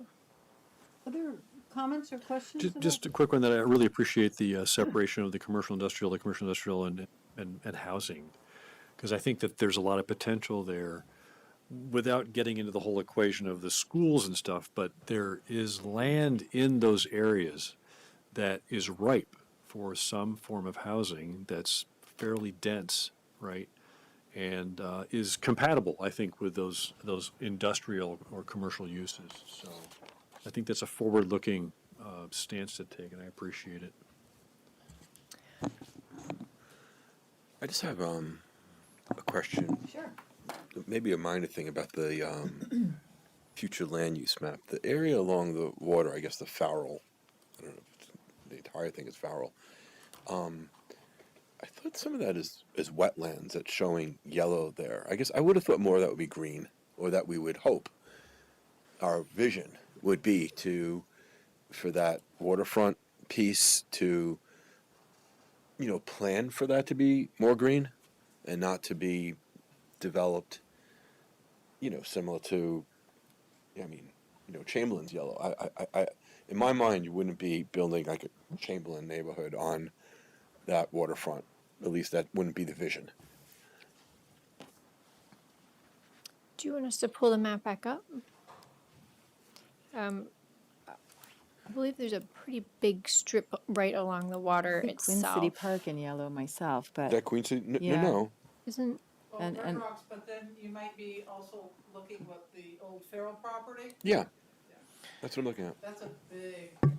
I see green there myself, but I think as a practical matter, you're correct. There are a number of wetlands in that area. They're sort of splotched in various places, Yeah. and so the future land use map tries to take a broad brush approach to it, but it doesn't necessarily capture each wetland. And so what's captured on this map, which is a change from 2016, where you can see it on the left, is the identified forested habitat block connecting to what is on the official map of a planned park area. So those are the two that are shown in there. You have to really squint your eyes, but it also shows that there's a stream that cuts through just north of Bartlett Bay Road there. I think the commission wrestled with to what extent the map should be fuzzy and not, to sort of show that these things are not absolute firm statements because of whether the city chooses to adjust policy in the future or on the ground conditions. The commission decided on one that is fuzzy but slightly less fuzzy than the 2016. And there's Yeah, I'm not talking about the fuzzy. I'm talking about just to point out where I'm looking. It's like, this, right? I think this is like all wetlands here, and I know some other wetlands down here. It looked funny to me to color that yellow. Yeah. So I guess one thing that isn't captured on here is every single one of the natural resources. So, what would be used in the actual development of a property would be the land development regulations, which do regulate wetlands. So, once you look at the site level, I think you're right. There's wetlands kind of around in there that would not be developed when it came down to a site plan. But it's hard to kind of blotch those little blotches around. It's kind of two thoughts. One, I think there's a lot of wetlands in there too. It just seems like a really, I honestly, I would love for the city's vision to be to conserve that. I mean, it's a really important parcel. It's pretty undeveloped now. It's waterfront. If this is like what we intend the future to be, I would intend the future to be green there, for all those reasons, not yellow. So. And I mean, we can take direction from the council on things like that. What is there currently? Is that the Farrell property currently? Well, some of it is anyway. Some of it is where he had pointed is, and you can see that we do have quite a bit more green on the coast. proposed version than we had in the past. So Right. And then another little. right, and then the line where it becomes red is essentially the railway, and to the east of that becomes it's physically disconnected. So that's why the line is fairly sharp there and straight. And that's Holmes Road past the railroad tracks that circles around, correct? Bartlett Bay to the north, and then Holmes just below that second sort of right. Holmes is right. Oh, this mouse is tricky to do that. Holmes is right here, and Bartlett Bay is right there. Nope. Holmes is I have them Holmes, inversed. Holmes is north. Holmes is right there. I've only been here for 15 years, folks. We got it. Yeah. keeping you on your Holmes toes. to the north, Bartlett Bay to the south. Yeah. And then they almost touch. Yeah. They're separated by a yard. And a stream, yeah. I think the issue that I have with that, Andrew, is I don't know that it's an issue, but I guess I go back up to I'm less concerned about the specific plots of land, and I go back up to and maybe it's semantics, and I apologize if that's the case, but so yeah, it can't be everything. We have to stack rank in terms of what's your top priority. Right, and our top priority, we've established the overriding guiding principles to make every policy decision through the lens of climate resilience and reduction in greenhouse gas emissions. And I guess what I struggle with, and I'd love some clarification or just some discussion around it is, I agree, but I also strongly believe that, over 50% of our residents can't afford to buy a house here. They rent. I want to make sure that all this lens that we're looking at things through doesn't disproportionately burden folks who are already living paycheck to paycheck. And because I've for many of my most recent tenure here, I've been one of those people, and we've heard a lot of input, particularly around the conversations around ARPA funds. About there are a lot of those folks in this area, and we've made. So I guess two questions. One, how does the plan and how do these guiding principles reconcile those two, and do they do so strongly enough? And I guess that's a question for all of us, for the council. I'd love input. And two, along those lines, if we're talking about housing affordability, we've discussed that the major corridors where we are going to promote and allow additional development to be Shelburne Road and Williston Road. And I don't necessarily agree with that, but that's what we've discussed. And if we're looking for more areas there, it feels like at some point something's going to give, and we are going to become an exclusive community that is going to drive people out. And that's not what historically we've been. We've been a community that's been inclusive. We've been a community that's provided great schools. And I want to make sure that we're, as we tackle the challenge of climate change, that we don't lose that character and that identity. I think it's really important. We're not Shelburne. We're a city. And I want to make sure that we're, yes, a responsible city, but I want to make sure that we don't lose sight of that. And I'm concerned the language as proposed is perhaps doesn't reconcile those two enough. Well, I think the other thing you have to sort of factor in is what the city can control. I'm looking at developments behind our house, and this square foot development cost is, I think it's like $750 a square foot. That's like New York City. And so it's never going to be affordable if that's the going rate that is charged when somebody builds a home, whether it's a duplex or whatever. And so, I appreciate that you want to have affordable housing all over the city, but nobody's building it.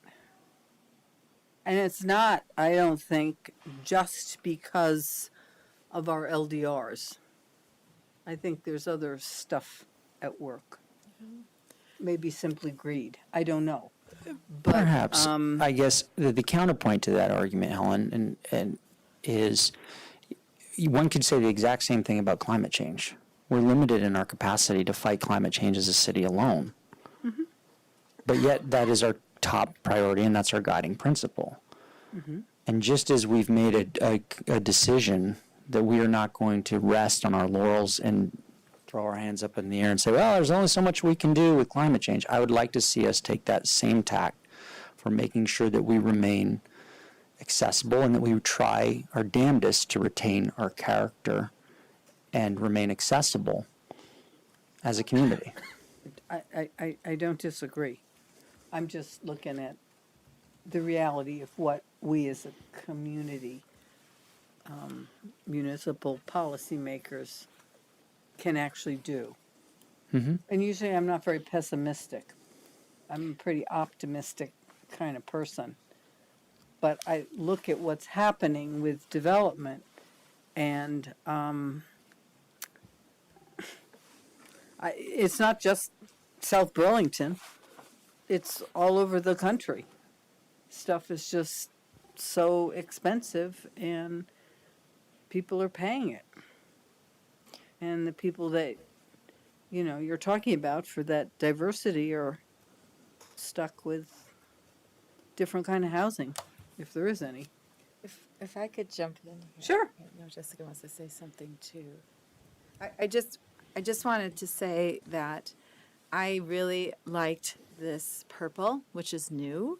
It's something I've seen as a potential for many years. I've even talked to the REARC people about it, and they expressed interest in it when I talked to them about it years ago.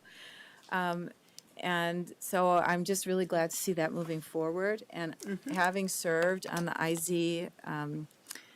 the interim zoning open space committee, I know that the space close to our lakefront is really rich in wildlife, and the Farrell property is, because it's just a house, homestead with open land, that it is a wildlife corridor, and we need the wildlife to have a place to live. We can't, if we get rid of our bears and our foxes and everything else, and here there are a lot of cats, and I can't remember what kind of cats they are.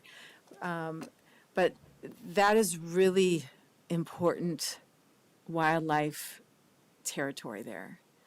And the Farrell property has kept that. So that is respecting what Andrew was talking about, is respecting the current use of the property, just by passive, not building on it. And I do think that when we look at the what did you say? The higher scale, high scale mixed use, higher scale is the orange.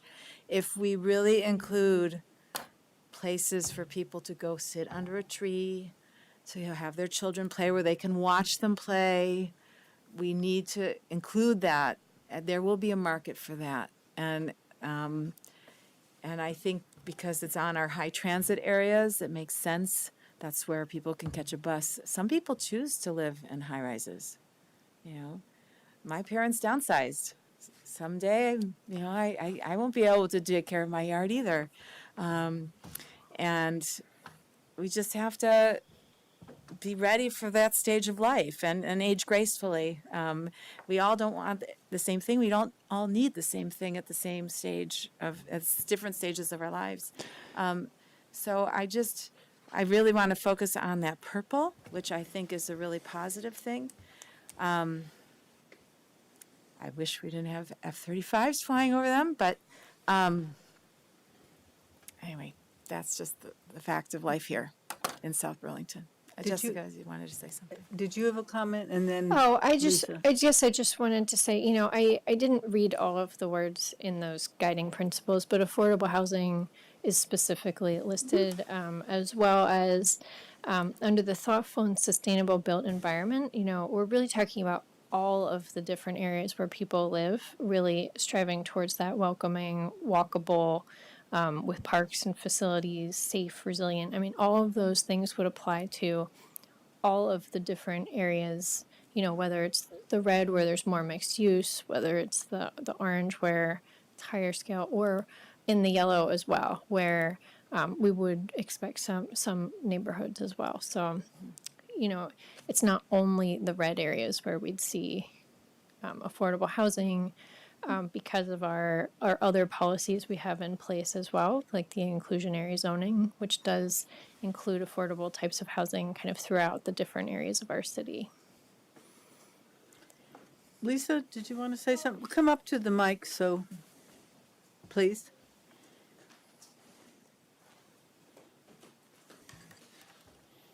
What might help you think about this a little differently, Tyler, is this is a guiding document, and nice job. I read the whole thing.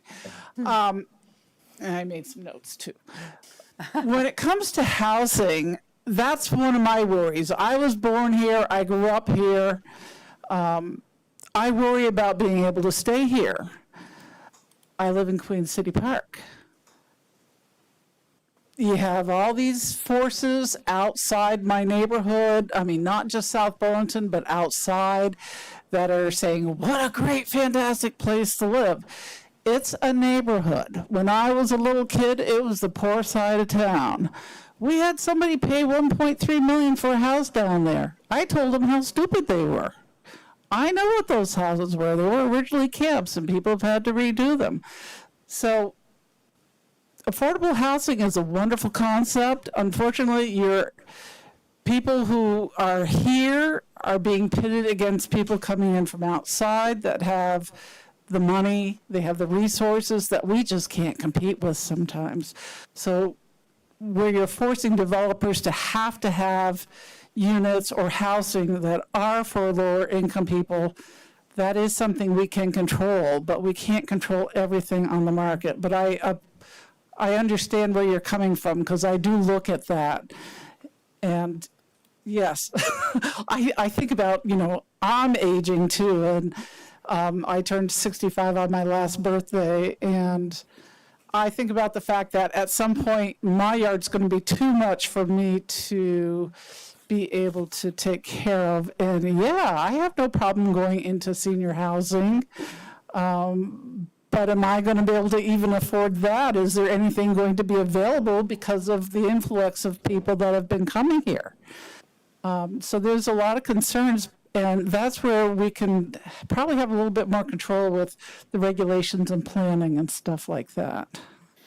And you have fish rather than so much with, the comprehensive plan. We put it in there, this is what we want, but the more minute detail comes later.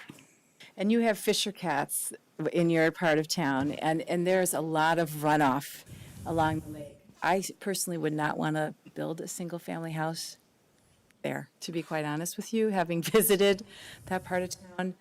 There's a lot I of... go out the door at night, it's like, skunk, I'm out here if you're here. And I usually I'm okay. But yeah, I had a fox just run through my yard yesterday.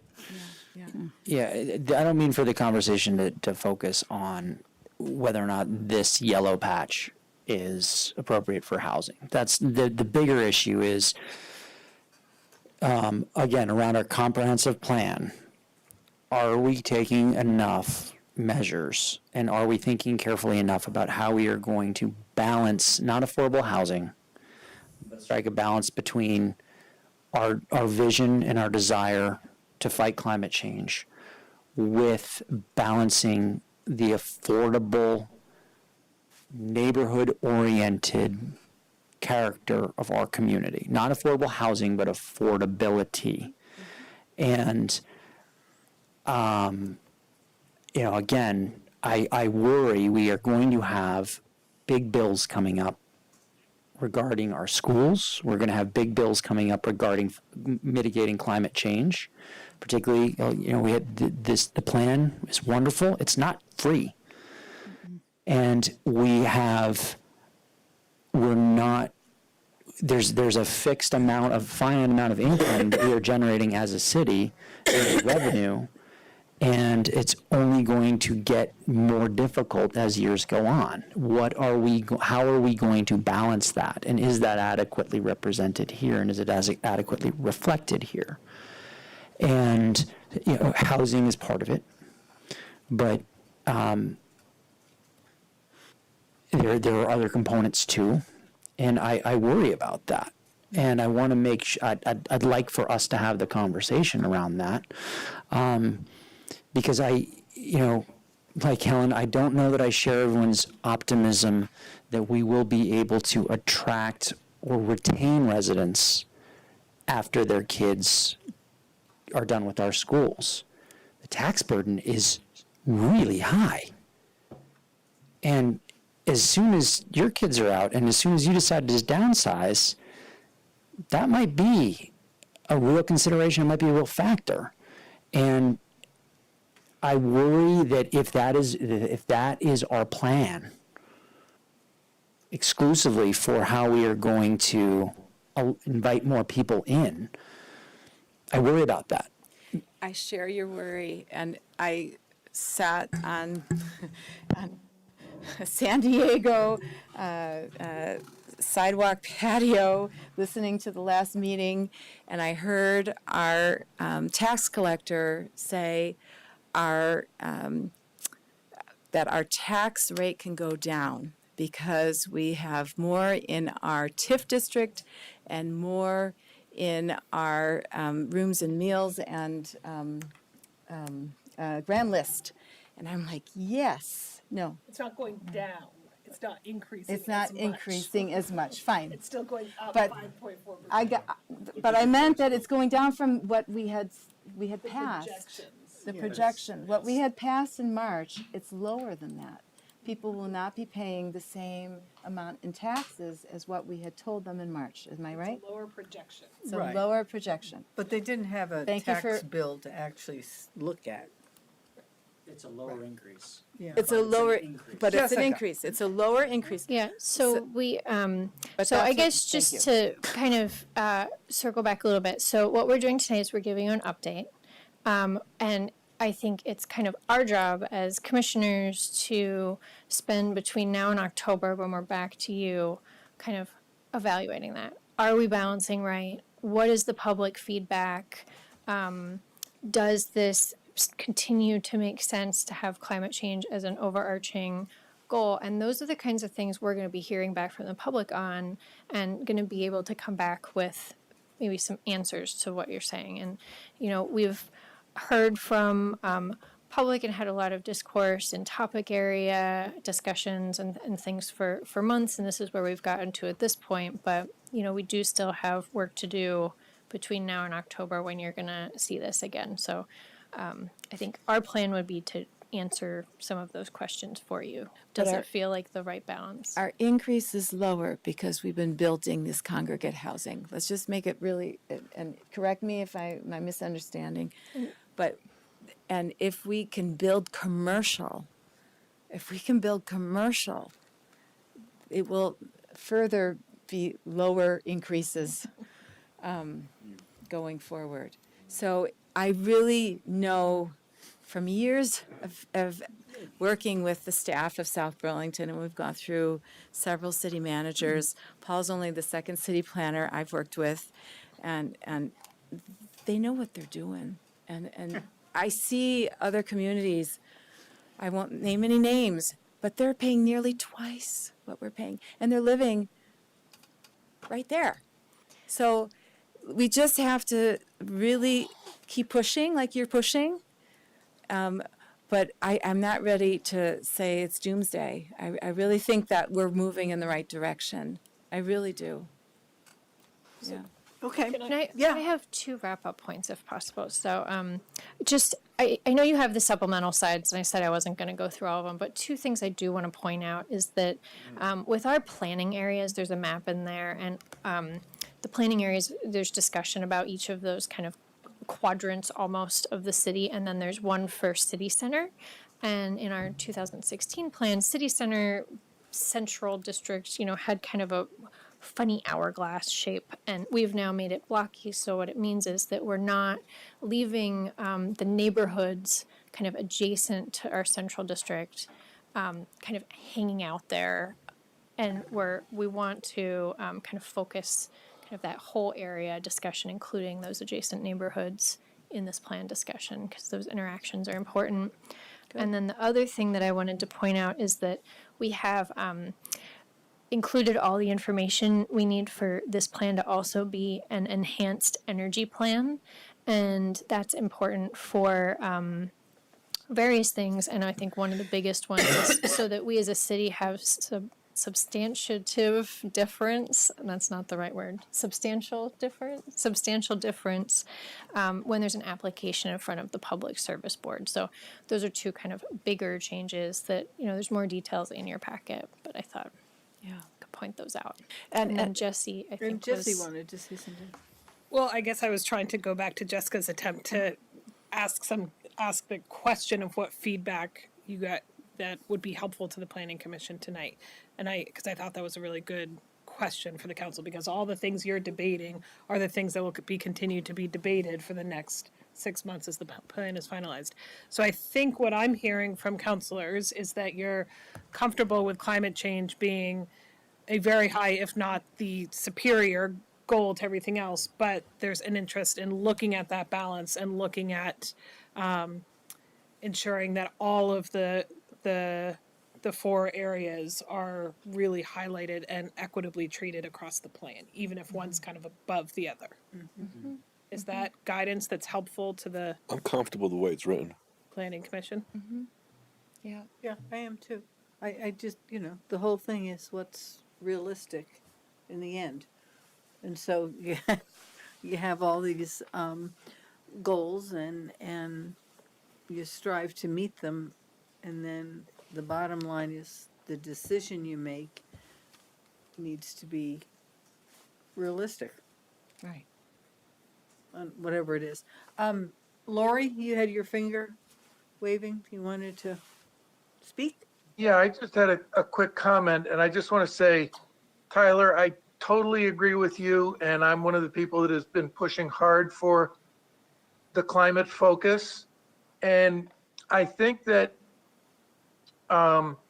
if you take a look, dig down into the plan, you will see that the issues of equity and affordability and real community balance runs throughout the entire plan already. It doesn't show up in the highlights so much. And that's something that maybe we need to look at, but everything that's been talked about tonight are things that we have been very focused on in our commission. Okay. That's Lori. That's great to hear, Lori. And I guess my feedback would be let's make that more pronounced in the forefront and in those first few upfront slides, and let's make that more clear. I support that. Well heard. Thank you.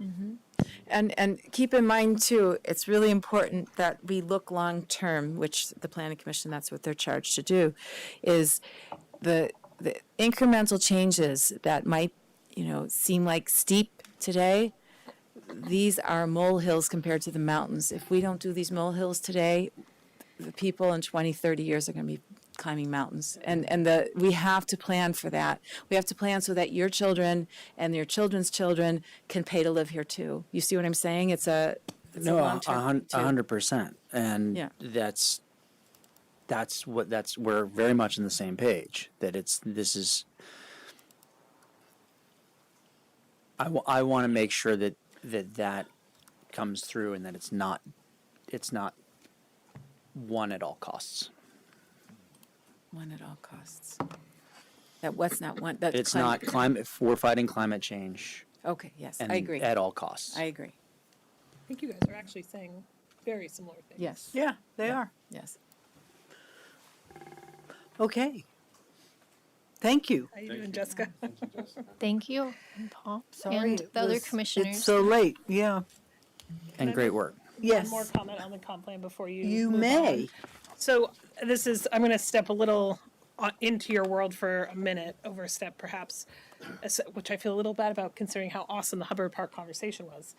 I would encourage you, Jessica put up a great timeline of what feedback we're going to hear when, and when decisions are going to be made.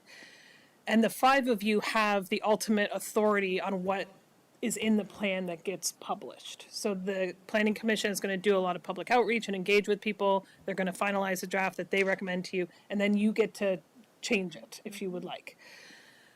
That's a lot of authority for 5 people to hold. So as they go through the public engagement process, I would encourage you, as you're participating in those conversations, to really make as much room for everybody else as possible. This is the opportunity for the rest of the community to be heard. And you guys hold a lot of authority. And when you start talking, other voices shut down. And that's just human nature. You have a big city councilor expressing an opinion. And if I'm not confident in my opinion, I'm not going to share it as much. I'm not saying don't get involved. I'm not saying don't provide feedback, but think about how you 5 kind of stand back for a minute to let the public engagement process play out, because ultimately you get to decide whatever you want in the end. That makes sense? Yeah. Thanks. Well, let me Okay. talk about that for 5 minutes. Hold on. I'm just kidding. My 5 minutes of the agenda are just coming up. You know. Just gonna move away before I get smacked. Okay, thank you very much. Thank you, Jessica. We'll try not to get in your way. And thank you. So we're moving on to item 10, receive an update on the development of the implementation plans for the climate action plan. All right, so the next 3 agenda items are actually in my head a bit related. Yes. So this is a new agenda item that hadn't been on your agenda planner, but as I was going through with the leadership team to finalize the policies and strategies set of recommendations coming off of the retreat, I realized that what we hadn't done going into that was tell you a clear picture of how we are implementing the climate action plan and what strategically we think are the best moves going forward. So I wanted to give you a summary of that in writing. I felt like we owed it to you to tell you where we were with those 3 implementation plans. So just high level summary. And again, this is our attempt, as the policy turns over to implementation, this is our attempt to make sure we're achieving the goals established in the climate action plan, be as strategic as possible. So we're focusing on the biggest impact changes, and then being very clear about how we need to leverage other resources to get there. Paul, I hope you're not leaving. Okay. So there's 3 implementation plans we're working on. The transportation implementation plan, as you know, we had a UPWP grant for. That's the one that's farthest ahead of the pack, and is in, quite frankly, I would say the final stages of collecting information and writing, and we anticipate having that final implementation plan in the fall. In addition, you've taken some actions already with the bike and pedestrian master plan priority and the LDR priorities. So that's great. That's moving on. Government implementations plan, which is really how our organization is going to meet these goals, has been a pretty significant challenge in the last year. And one of the reasons I wanted to give you this memo is that I realized we hadn't talked to you about this. So as you may remember, we got a grant from the state to hire a consultant to write this plan. We put out an RFP on the street. We got 1 consultant response. It was non-responsive. They were only going to do a very small portion of the implementation plan. So we deemed it non-responsive and didn't follow through. So we have reprioritized Lou Brazie's work and Nick Atherton, our new city planner's work, to partner to write this plan for us over the next 6 to 9 months. It's going to be a pretty heavy lift of staff. And we are taking the approach of we're really trying to engage all of the leaders in the city into what are those creative ideas to meet the plan. So on Wednesday morning, we're having our extended directors meeting, which is the leadership team plus middle management that's really focusing on these efforts. Our hope is to have enough of an idea of the early years of that plan to bring you as part of the FY25 budget and then adopt the full implementation plan over the winter. The reason I want to highlight this one specifically is as we were working with Nick and Lou to finalize that plan, I realized that Andrew, a lot of what you had been bringing up in the policies and strategies were parts of that implementation plan. So when I wrote the policies and strategies document, I called that out more specifically in that we brought forward to you tonight. And then the final one is the buildings and thermal implementation plan. We have no funding for this yet.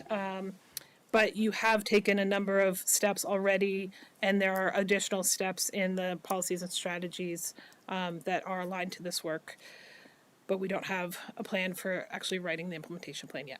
So I just wanted to give you those updates of where we were, because you will see it again in 2 agenda items when you talk about the policies and strategies.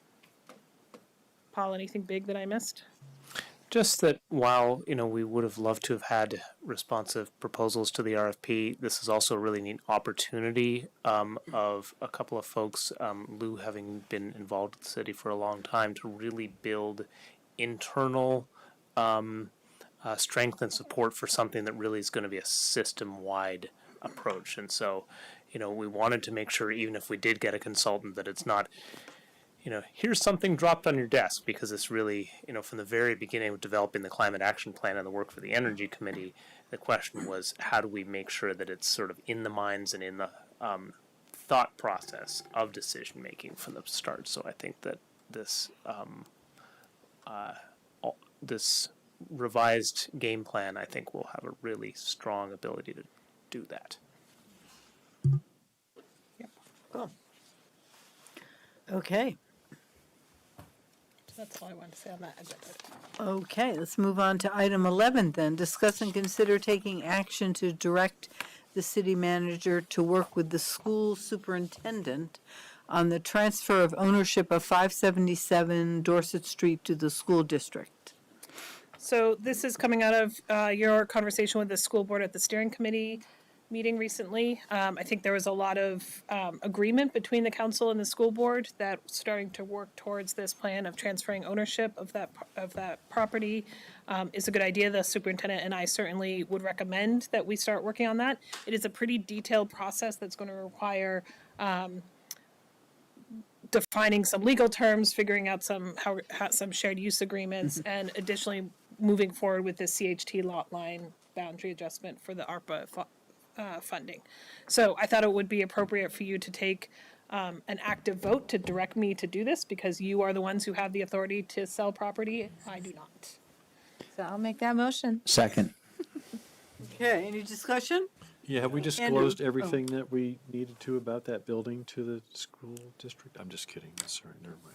Jesse, where does it leave us with respect to if we sell the building, the rec space that's there, or the plan to maybe expand for additional folks for the rental, Registry. where does it leave us on those two? Yeah, that's a great question. So Steve is working on that. That is one of the items that we need to unpack. We have a number of things stored right now. We have recreation storage there. We have our emergency radio server there. We have our vault there that stores all of our election materials. So we need a plan for either keeping some of that in, like subleasing back from the school, some of that space, and adding on to the fire department. So as we talked about with the rental registry, we were starting to cost out some options and scenarios for you on that. We are still going through that process and are hoping to bring that back to you in the second meeting in August with the rental registry ordinance. So I would agree to the motion, but I would want us to focus on subleasing so we don't incur inordinate expense in moving things that are really hard to move. So happy to do that. I don't think there's a whole lot of likelihood that they're going to, I think they may allow us to keep the vault and keep a server closet. I'm not sure they're going to let us keep office space. Office space is not hard to move. Sorry? The vault and the server are hard to move. Right. Yeah. Yeah. But am I hearing you say you want to keep the rental registry there? Oh, I certainly want to keep the vault and the server there. Yeah. It sounds like those things are really hard to move. And Yes. so if we sell the building, we should negotiate that we can keep that stuff. Okay. The rental, I guess I'll leave up to you. I mean, it's a staff management, like where you want to seat people, where the best seat. I don't have strong feelings about that. Yep. I know that the fire department did, right? Our electrical inspections team did, so. Right. There's a real programmatic advantage to having building inspection and rental inspection co-located, both from a staffing perspective, being the most nimble, having the staff that's the most nimble to deploy, but also co-locating fire prevention with fire suppression. So you have your suppression folks thinking in a prevention mindset. Could there ever be an addition on the north end of our fire station? See, there's a reason he stayed. Yeah. Why don't we just defer this as a question, because we're focusing right now on giving you the power to negotiate, right? Yes. Because you're going to come back to it and talk to us about this in the future, right? Yeah. We are, and yes, he's looking at that. Yeah, so that's the report we hope to bring with you on August 21st. We've asked the consultant to look at adding on to the north side of the building as the most economical way to house the inspection, rental registry all into one place, easy access to the public, and Great. enough storage space to take care of some of the parks and rec storage that we would be losing. Maybe you could just grab a Zim. Okay, thank you. Thank you. So Steve. you need I made that motion. It was, we have a motion that was made and seconded by Yes. Tyler, right? Right. So you ready for that? Yes. Okay, all in favor? I Aye. It's unanimous. Go to it, Jesse. Great. I think you should also expect a formal letter from the school asking you to enter into those negotiations. I had that conversation with the superintendent today. Yeah. And they are Okay, preparing that. yeah, good enough. Can I go on to the next one? Yes, I'm sorry. Let's go on to approving the FY24 policy priorities and strategies and the committee work plans. So thank you very much for your time during the retreat. I and leadership have spent some time integrating what we heard from you all on the 26th into this proposal. What we are looking for tonight is an adoption of both the shared work plan between the council and the leadership team, as well as between the council and the committees. Two major changes I want to call out in the leadership team and council one is one, I've added in a priority around planning for 575, 577 Dorset Street that hadn't been in there as a priority previously. So I specifically called that out. And then I've rearranged the climate action plan set of bullets on page 4, the last section of your priorities that specifically emphasize the completion of the transportation implementation plan and the government operations implementation plan, and then talked about what we would do once those are completed, what things we would immediately prioritize. So those are the specific high-level changes I've made, and hopefully I've reflected your conversation. And I would ask for a motion to approve both our shared work plan and the committee's work plans. So moved. Second? I'll second it. You second? Okay. Yeah. Yeah. So ready for, I just had a Getting question. late I did have a and tired. question. The pending resources explore creating a village green and city center. What resources, is that the ARPA discussion? Is that what it? So it could be ARPA. I think to have that conversation well, we're going to need some help thinking about how we activate the spaces that are available and what that might, what it might look like to have a green space in the Poon lot, what it might look like to have a green space at the University Mall, what it might look like to have a green space at the Judge parcel, and then have you all give us some authorization to start negotiating with private property owners. So that's what I mean by pending resource. That's a pretty big dollar line, So, but we will do it this year. We will have that discussion. assuming you allocate some money to do it, yes. Yes, Yeah. okay. So, yeah, I have a couple of comments. I think we should reword that. A pending resource to explore sounds very weak to me. Yeah, but just I mean, pending Create- resource to do, Yeah, okay, yeah. but we should be exploring. because we were So ready to can you- vote, we were ready to vote on it on the What 26th. you mean by that? Okay, I think that we should have a discussion with the owners of the lot to try and negotiate a price. And that doesn't cost a lot of money to have a discussion. And are you specifically talking about the Poon lot, or are you talking Yes. about like? That's what I'm talking about. So What am the I. parking lot, what the parking lot at the rear of the Blue Mall could look like, or what it could look like if it was between. That's too where the- complicated. I'm talking about the parking lot that's opposite city center. Yes. So I think it puts us at a strategic disadvantage to be saying, we are gonna throw the council's entire weight behind buying a parcel from one particular buyer for one particular purpose. It's a blank check. I agree. That's why I was trying to give you some options to like Right. explore how we, Exploring sounds good. Well, let's so explore. you guys talk about that. But it's not a pending resource to explore. I think we should be exploring. Exploring it, yes, I agree. But my point is, if, is it a may do, is the issue that it's only, it's not a may do or a must do?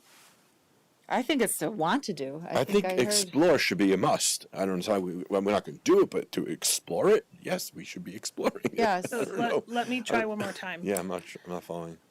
I think if your direction is go buy the Poon lot and explore that, you're right. Colin and I can do that within our existing resources. I think it's going to be a huge price tag to buy. If the council says we just want to buy this one property, it's a blank check to them. They get to set whatever amount they want.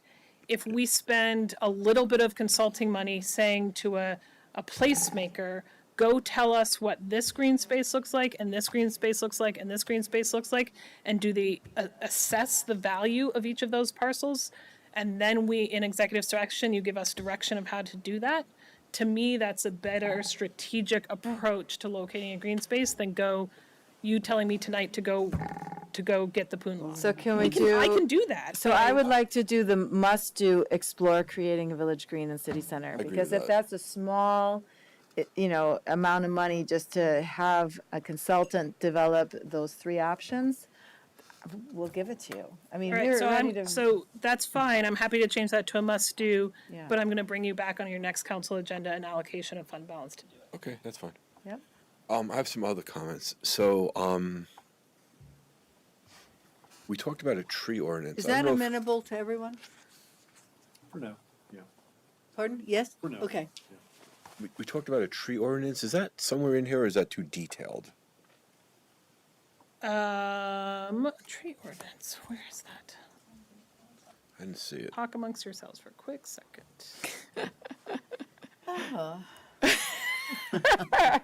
Hey, I watched a wonderful movie on the plane, A Good Person. Have you seen it? No. With Morgan Freeman and Florence Pugh. Wonderful. Really, really wonderful. And it's about opioid addiction. It's about Oxycontin. It's an amazing movie, and I really recommend it. Okay. I'm talking amongst ourselves. Huh? We might get to watch it tonight. Yeah, here, I could probably bring it up. We could just spend a couple hours watching it. It's on Amazon Prime. And So the tree nursery is on here. I guess I left that off this because at a previous meeting discussion about ash trees, you gave Tom direction update to do it, and it's also on. That's a totally different thing. Then We it's talked about the also tree on- ordinance that the NRCC is working on. The NRCC work plan. It is on the NRCC work Right. plan. I know. So but- there's lots of stuff on this work plan that might come to you for action as well. If you're saying it doesn't need to be here in order for us to consider it in short order, that's fine. Yes. But I think it's really important that we consider it in short order. Yeah. And So I would recommend you give direction if the council approves the NRCC work plan, then you could ask them to bring that to council. I have done that. Okay. We talked about incorporating into the rental ordinance weatherization requirements. Are you looking at a specific area of this plan? Yeah. In the rental, adopt a rental ordinance and stand up a rental registry. I would like to add, including consideration of weatherization requirements. it's in the housing and No, the city it's not. plan. It's not. The housing city plan is a pending resource to even do a plan. It's page 156 in our packets. What's that? Page 156 in our packets. It's under Oh. housing. It's in the city plan. It's in the Improve comp plan. energy, right, the comp plan. Well, it's not the Municipal comp plan. plan, it's the City plan. It's probably the city What Jessica and comprehensive plan. Paul were talking to Oh. us about. Okay, yet to be adopted. Yet to be adopted. Yeah. Yeah, it's on page 156 of our packets. That's great. Improve energy efficiency, weatherization, and electrification of existing I'm- homes and new homes. I'm talking about something very specific, Yeah. right? In the rental ordinance, we have the power to require landlords to incrementally weatherize. And I think we should add that here as something that we work on. We're gonna, in August, we're gonna be talking about the short-term rentals and long-term rentals ordinance. Yeah. So does that need to be included on the plan since it's already on an agenda in August? Well, it's I not. think Steve, feel free to come up, but I think what Andrew is asking for is on the policies and strategies document. Yeah. Under core municipal services and administration, 1, 2, 3, 4, 5, 6, 7 down is adopt a rental ordinance and stand up a rental registry. You're asking for That a includes simple in there that weatherization includes requirements. weatherization. That's what I would like to see in there. Okay. Yes. I would encourage you to let us get the rental registry off the ground before we add additional components to it that would add complexity to to that group of what their assignments are. So I don't know. I would ask you to hold off and let us make sure we form that and move it forward before we add additional work that's really outside of the normal scope. Add pending resources. And I would say, no, I hear you. I understand. That could be if I would if we say contract it that out. there's no way we're going to hit the goals of our climate action plan, even remotely close, unless we start working on it. So let's add it. But we let's are, add it I would pending argue we resources. are working on it. We're Yeah. standing up the team. We're I- standing up the team that can do that work in the future. I understand. I know. Could it say something like adopt a rental ordinance and stand up a rental registry with a future intention that includes a weatherization component? That wouldn't be my preference, but I'm only one voice. I got to follow the direction. For the horse. Yeah. I mean, we have a horse. We have the horse we've got. You know. No, we can put him in place at the same time. We've heard, I think we've heard from Chief Locke that the best practice and best way to proceed is to get it up and running first. I'm inclined to trust our staff, and I'm inclined to take prudent and reasonable measures that we can, but we have to walk before we can run. Yeah. I think I would take his advice as well. And we've got a horse, Andrew. Yeah. We got a horse and a good horse. Eventually we can fill the cart up. Yeah. Maybe we can. Yeah. Maybe. You know, a horse was gold back in the day, and it still is. All right, so I got one more. one more. Okay. Sidewalks. That isn't here. I swear to God, I put that in here because we had a whole conversation. Conduct a at sidewalk leadership. condition inventory. It's pending resources. It's under role of Pending council. resources. And prioritize maintenance and future budgets. Way needs against shared use path and paving needs. And remember that by changing our city center, Paul help me, to a designated downtown growth area. Am I close? Population growth area? That we would save a lot of money in the permitting process by changing city center to a designated downtown and population growth area? So the objective this year is to renew our existing Newtown Center and Neighborhood Development Area designations. They expire every 5 years. And then we've talked to the Planning Commission about expanding the Neighborhood Development Area both to the north side of Williston Road and as far down as the former City Hall site, which will help it gives us some benefits in terms of grant priorities and things like that. It also helps the development community in that it limits their Act 250 exposure and caps a lot of their fees at the state level, which helps with housing affordability. Also in the proposed policy priorities is to begin to lay the foundation for becoming a designated downtown. The structure is not laid out for a place like South Burlington to be that. Yeah. It's really, this is a multi-year effort in our mind to start to help ourselves and then our state partners and possibly the legislature conceive of what does it mean to have created a downtown. So it's sort of laying those first steps towards that, which brings even more benefits. Great, great. Yeah. And ultimately gives us more money to work with. Gives everybody more money to work with. Gives everybody more Yes, money to and work with. reinforces the statewide planning goal of compact development surrounded by countryside, which is really ultimately what this is all about. So, Yep. yeah. So I think that's a placeholder in my mind, the sidewalks. I know I've heard, several people talk about it throughout the city that sidewalks are an issue. So I've got it as a placeholder, Andrew. That was during our retreat. I put it there. Let's turn it from a pending resource to a may do. The reason that's a pending resource is that we currently have $2,000 in this year's budget for it. I know.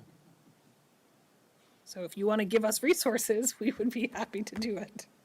We should. I'll go along with you think we when that should. day comes. It's going to come, Andrew. Your day will come.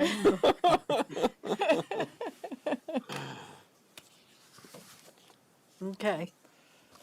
We So I think okay to adopt this? Motion, can I make a motion to approve? We already did. We have a we motion already did? and a second. Motion and a second, we're Yeah. just as Oh. a discussion. Yeah. So are we done with the discussion? You have any more points? Those are my 4 points. So what are we changing? So we're the changing, green, explore creating a village green and city center to a must-do. And I'm going to bring you a fund balance allocation. weatherization, Weatherization, we're not the putting in tree there. ordinance. Well, you were going to put something about future. The weatherization, we're not putting in till later, That's till what I we heard have you the guys say. registry up and running. But this Okay, year- so not even a future, okay. Oh.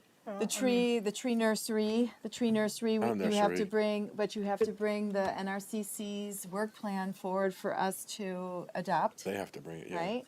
Well, okay, they have to, but as as the council liaison, you can say, well, we're ready to receive it. And is the wife through the chair? And then, the fourth thing was the sidewalks. Yeah. But we're not changing anything on that. I'm with you when the dollars are there. So, But the dollars aren't there yet. or they have to be clearly moved from one column to the other column. You have to take action. Yep. And a warned agenda item. Okay. All right, Tim made a motion and Helen, you seconded. Okay, are you ready for the vote? All in favor, signify by saying aye. Aye. Any opposed? Did I hear all 5 ayes? Okay. I do very much appreciate you guys spending so much time going through that process with us. It really helps staff to know how we can be successful in your eyes. So thank you. Okay, item 13, one of our favorite. I would entertain a motion to go become the Liquor Control Commission. Second. All in favor? Aye. We have one pending, La Quinta. I move that we approve the La Quinta and Suites First Class Hotel liquor license. Second. Any discussion? Seeing none, all in favor, signify Aye. by saying aye. Aye. We come out of Liquor Control Commission. Second. All in favor? Aye. Aye. Okay, I'll drink to that. Other business. Just the one quick thing You is have two that, things on other business. I know. Barry Gerard is a resident of South Village. I also knew about IBM, and he's been emailing me about traffic building up in the middle lane at Dorset Street, wanting to turn left because everybody thinks that they have to get in the middle lane. Some of the people want to get onto the interstate to go north immediately, but he thinks the left lane is underutilized because the signage doesn't detail well enough the fact that if you get in the left-hand lane, you can go to Burlington, you can still probably get on the interstate south. And the far right lane is right turn only. So the middle lane, I just sent Erica an email saying, what switches do we have or dials to pull? It may be a state signage It's problem. a state sign. It's probably not And ours it- at all, so, the- anyway. So Counselor's she'll- corner. I know what she'll- you're talking She'll about. respond to it, so that's it. So anyway, but thank you. The same thing on Shelburne Road for the going onto the highway. Right, it's 2 turns and, That's all I have for other business here. okay. Okay. And then And we then have the recognition. Yes, thank you. So, Sandy Dooley and the Affordable Housing Committee, as usual, they came forward asking for ideas of how we could recognize John Simpson, who will be stepping down from city service after many years of really exceptional service. And I know that he was appointed a city councilor back in the day when I stepped down in 2012 along with Jim Knapp, we got a plaque. And I, from 2012 to 2014, have no idea what happened. And I don't recall that since 2014, we've been giving plaques to I'm not aware of any counselors plaques. that have either stepped down or perhaps someone else got elected and they weren't able to continue. But that has been a long-standing tradition. It's something that I always knew, during those initial years. And so I suggested to Sandy, don't listen, John Simpson, that we get him a plaque because of his months of service as a city councilor, and in addition to that, his work on the Affordable Housing Committee, on all kinds of subcommittees and working committees that he's worked on. And then we also have Dave Kaufman. We have Tom Chittenden and Matt Coda. We have Pam McKenzie, Chris Shaw, Pat Nowak, unfortunately not, but maybe She got her a whole husband. resolution. I mean, she got a big thing. That's true. Okay, very good. Thank you I for mean- remembering that. Yes, and prior to that, Roseanne and Sandy herself, and Paul Engels. I mean, there are quite a few people that I think deserve more than a thank you. It's quite an honor to serve as a city councilor. And I think it's also a sacrifice. It's public services. You sacrifice your time. Your family sacrifices you, and I think it's something that we could do. And in addition, we could do a resolution for all of the committee members who stepped down, not only on the Affordable Housing Committee, but on several committees. We have very good people who have just really done great things for the city. And so the idea that I further suggested was that we do this at a Sobu night out. And since we have a few left, I'm bringing it up now.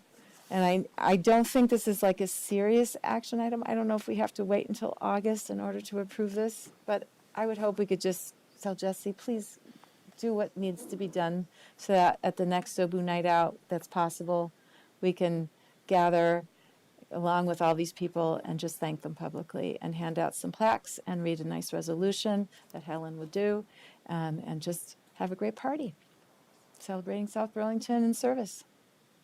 Sandy liked the idea. Nancy Simpson thought it was wonderful. And John, turn off the TV. Okay, so it's committee members and former counselors. I'm certainly not opposed to it. It's just, I have it. It's a little wooden plaque with a nice medal, and just, I can't remember the wording. I can bring it in if you want to see it. Just take a picture of it. And I can send you a Appreciation picture. For X number I of can years definitely of send you a service. picture of it. It feels a little after the fact for some of the folks, but I'm okay with it. Well, we went through as a city, some real tumultuous years Yeah. after I stepped down. And I think that we can just say, we're back. Reinstituting a tradition. We're reinstituting a Right, tradition. yeah. We're, sometimes writing oversights is worth it. Yeah. Okay, I certainly am not opposed to it, so. If it doesn't rain. If it doesn't rain, yeah. Can I make a suggestion, given that so many people and it's the middle of summer, that we do it on August 24th? That's the last Sobu night out. August 17th, there likely is somebody else on our elected official team we will be celebrating. That's what That's Shaw another. and I have been talking about. Yes, I didn't say that person on purpose, but yes. Okay. Yeah, okay. Yes. I'm assuming that she knows very well what's happening tonight. Okay. So, You want me do to you work need on a that? vote, or That do you too. have direction? Let's go do it. So, but that's on August 17th for her? Well, that's not confirmed, but that's what we've been working on. Okay. So it would not Okay. be on the August 24th altogether with everybody? Well, it could be all together, but I think that really may be perceived as diluting. So August 21st, you say? 4th. And then the 17th. So if it's all right with you, I'll just give that date to Sandy and Nancy. So can I just check in with Holly to Of make sure? course. Okay, that's all okay. Yes. Okay. I'll wait your confirmation. Thanks. Okay. Any other business? Motion to adjourn. We have a motion to adjourn. All in favor? Aye. Oh, no, we're adjourned. Well, it's either that or I call you all. Actually, just before everyone scatters, Travis.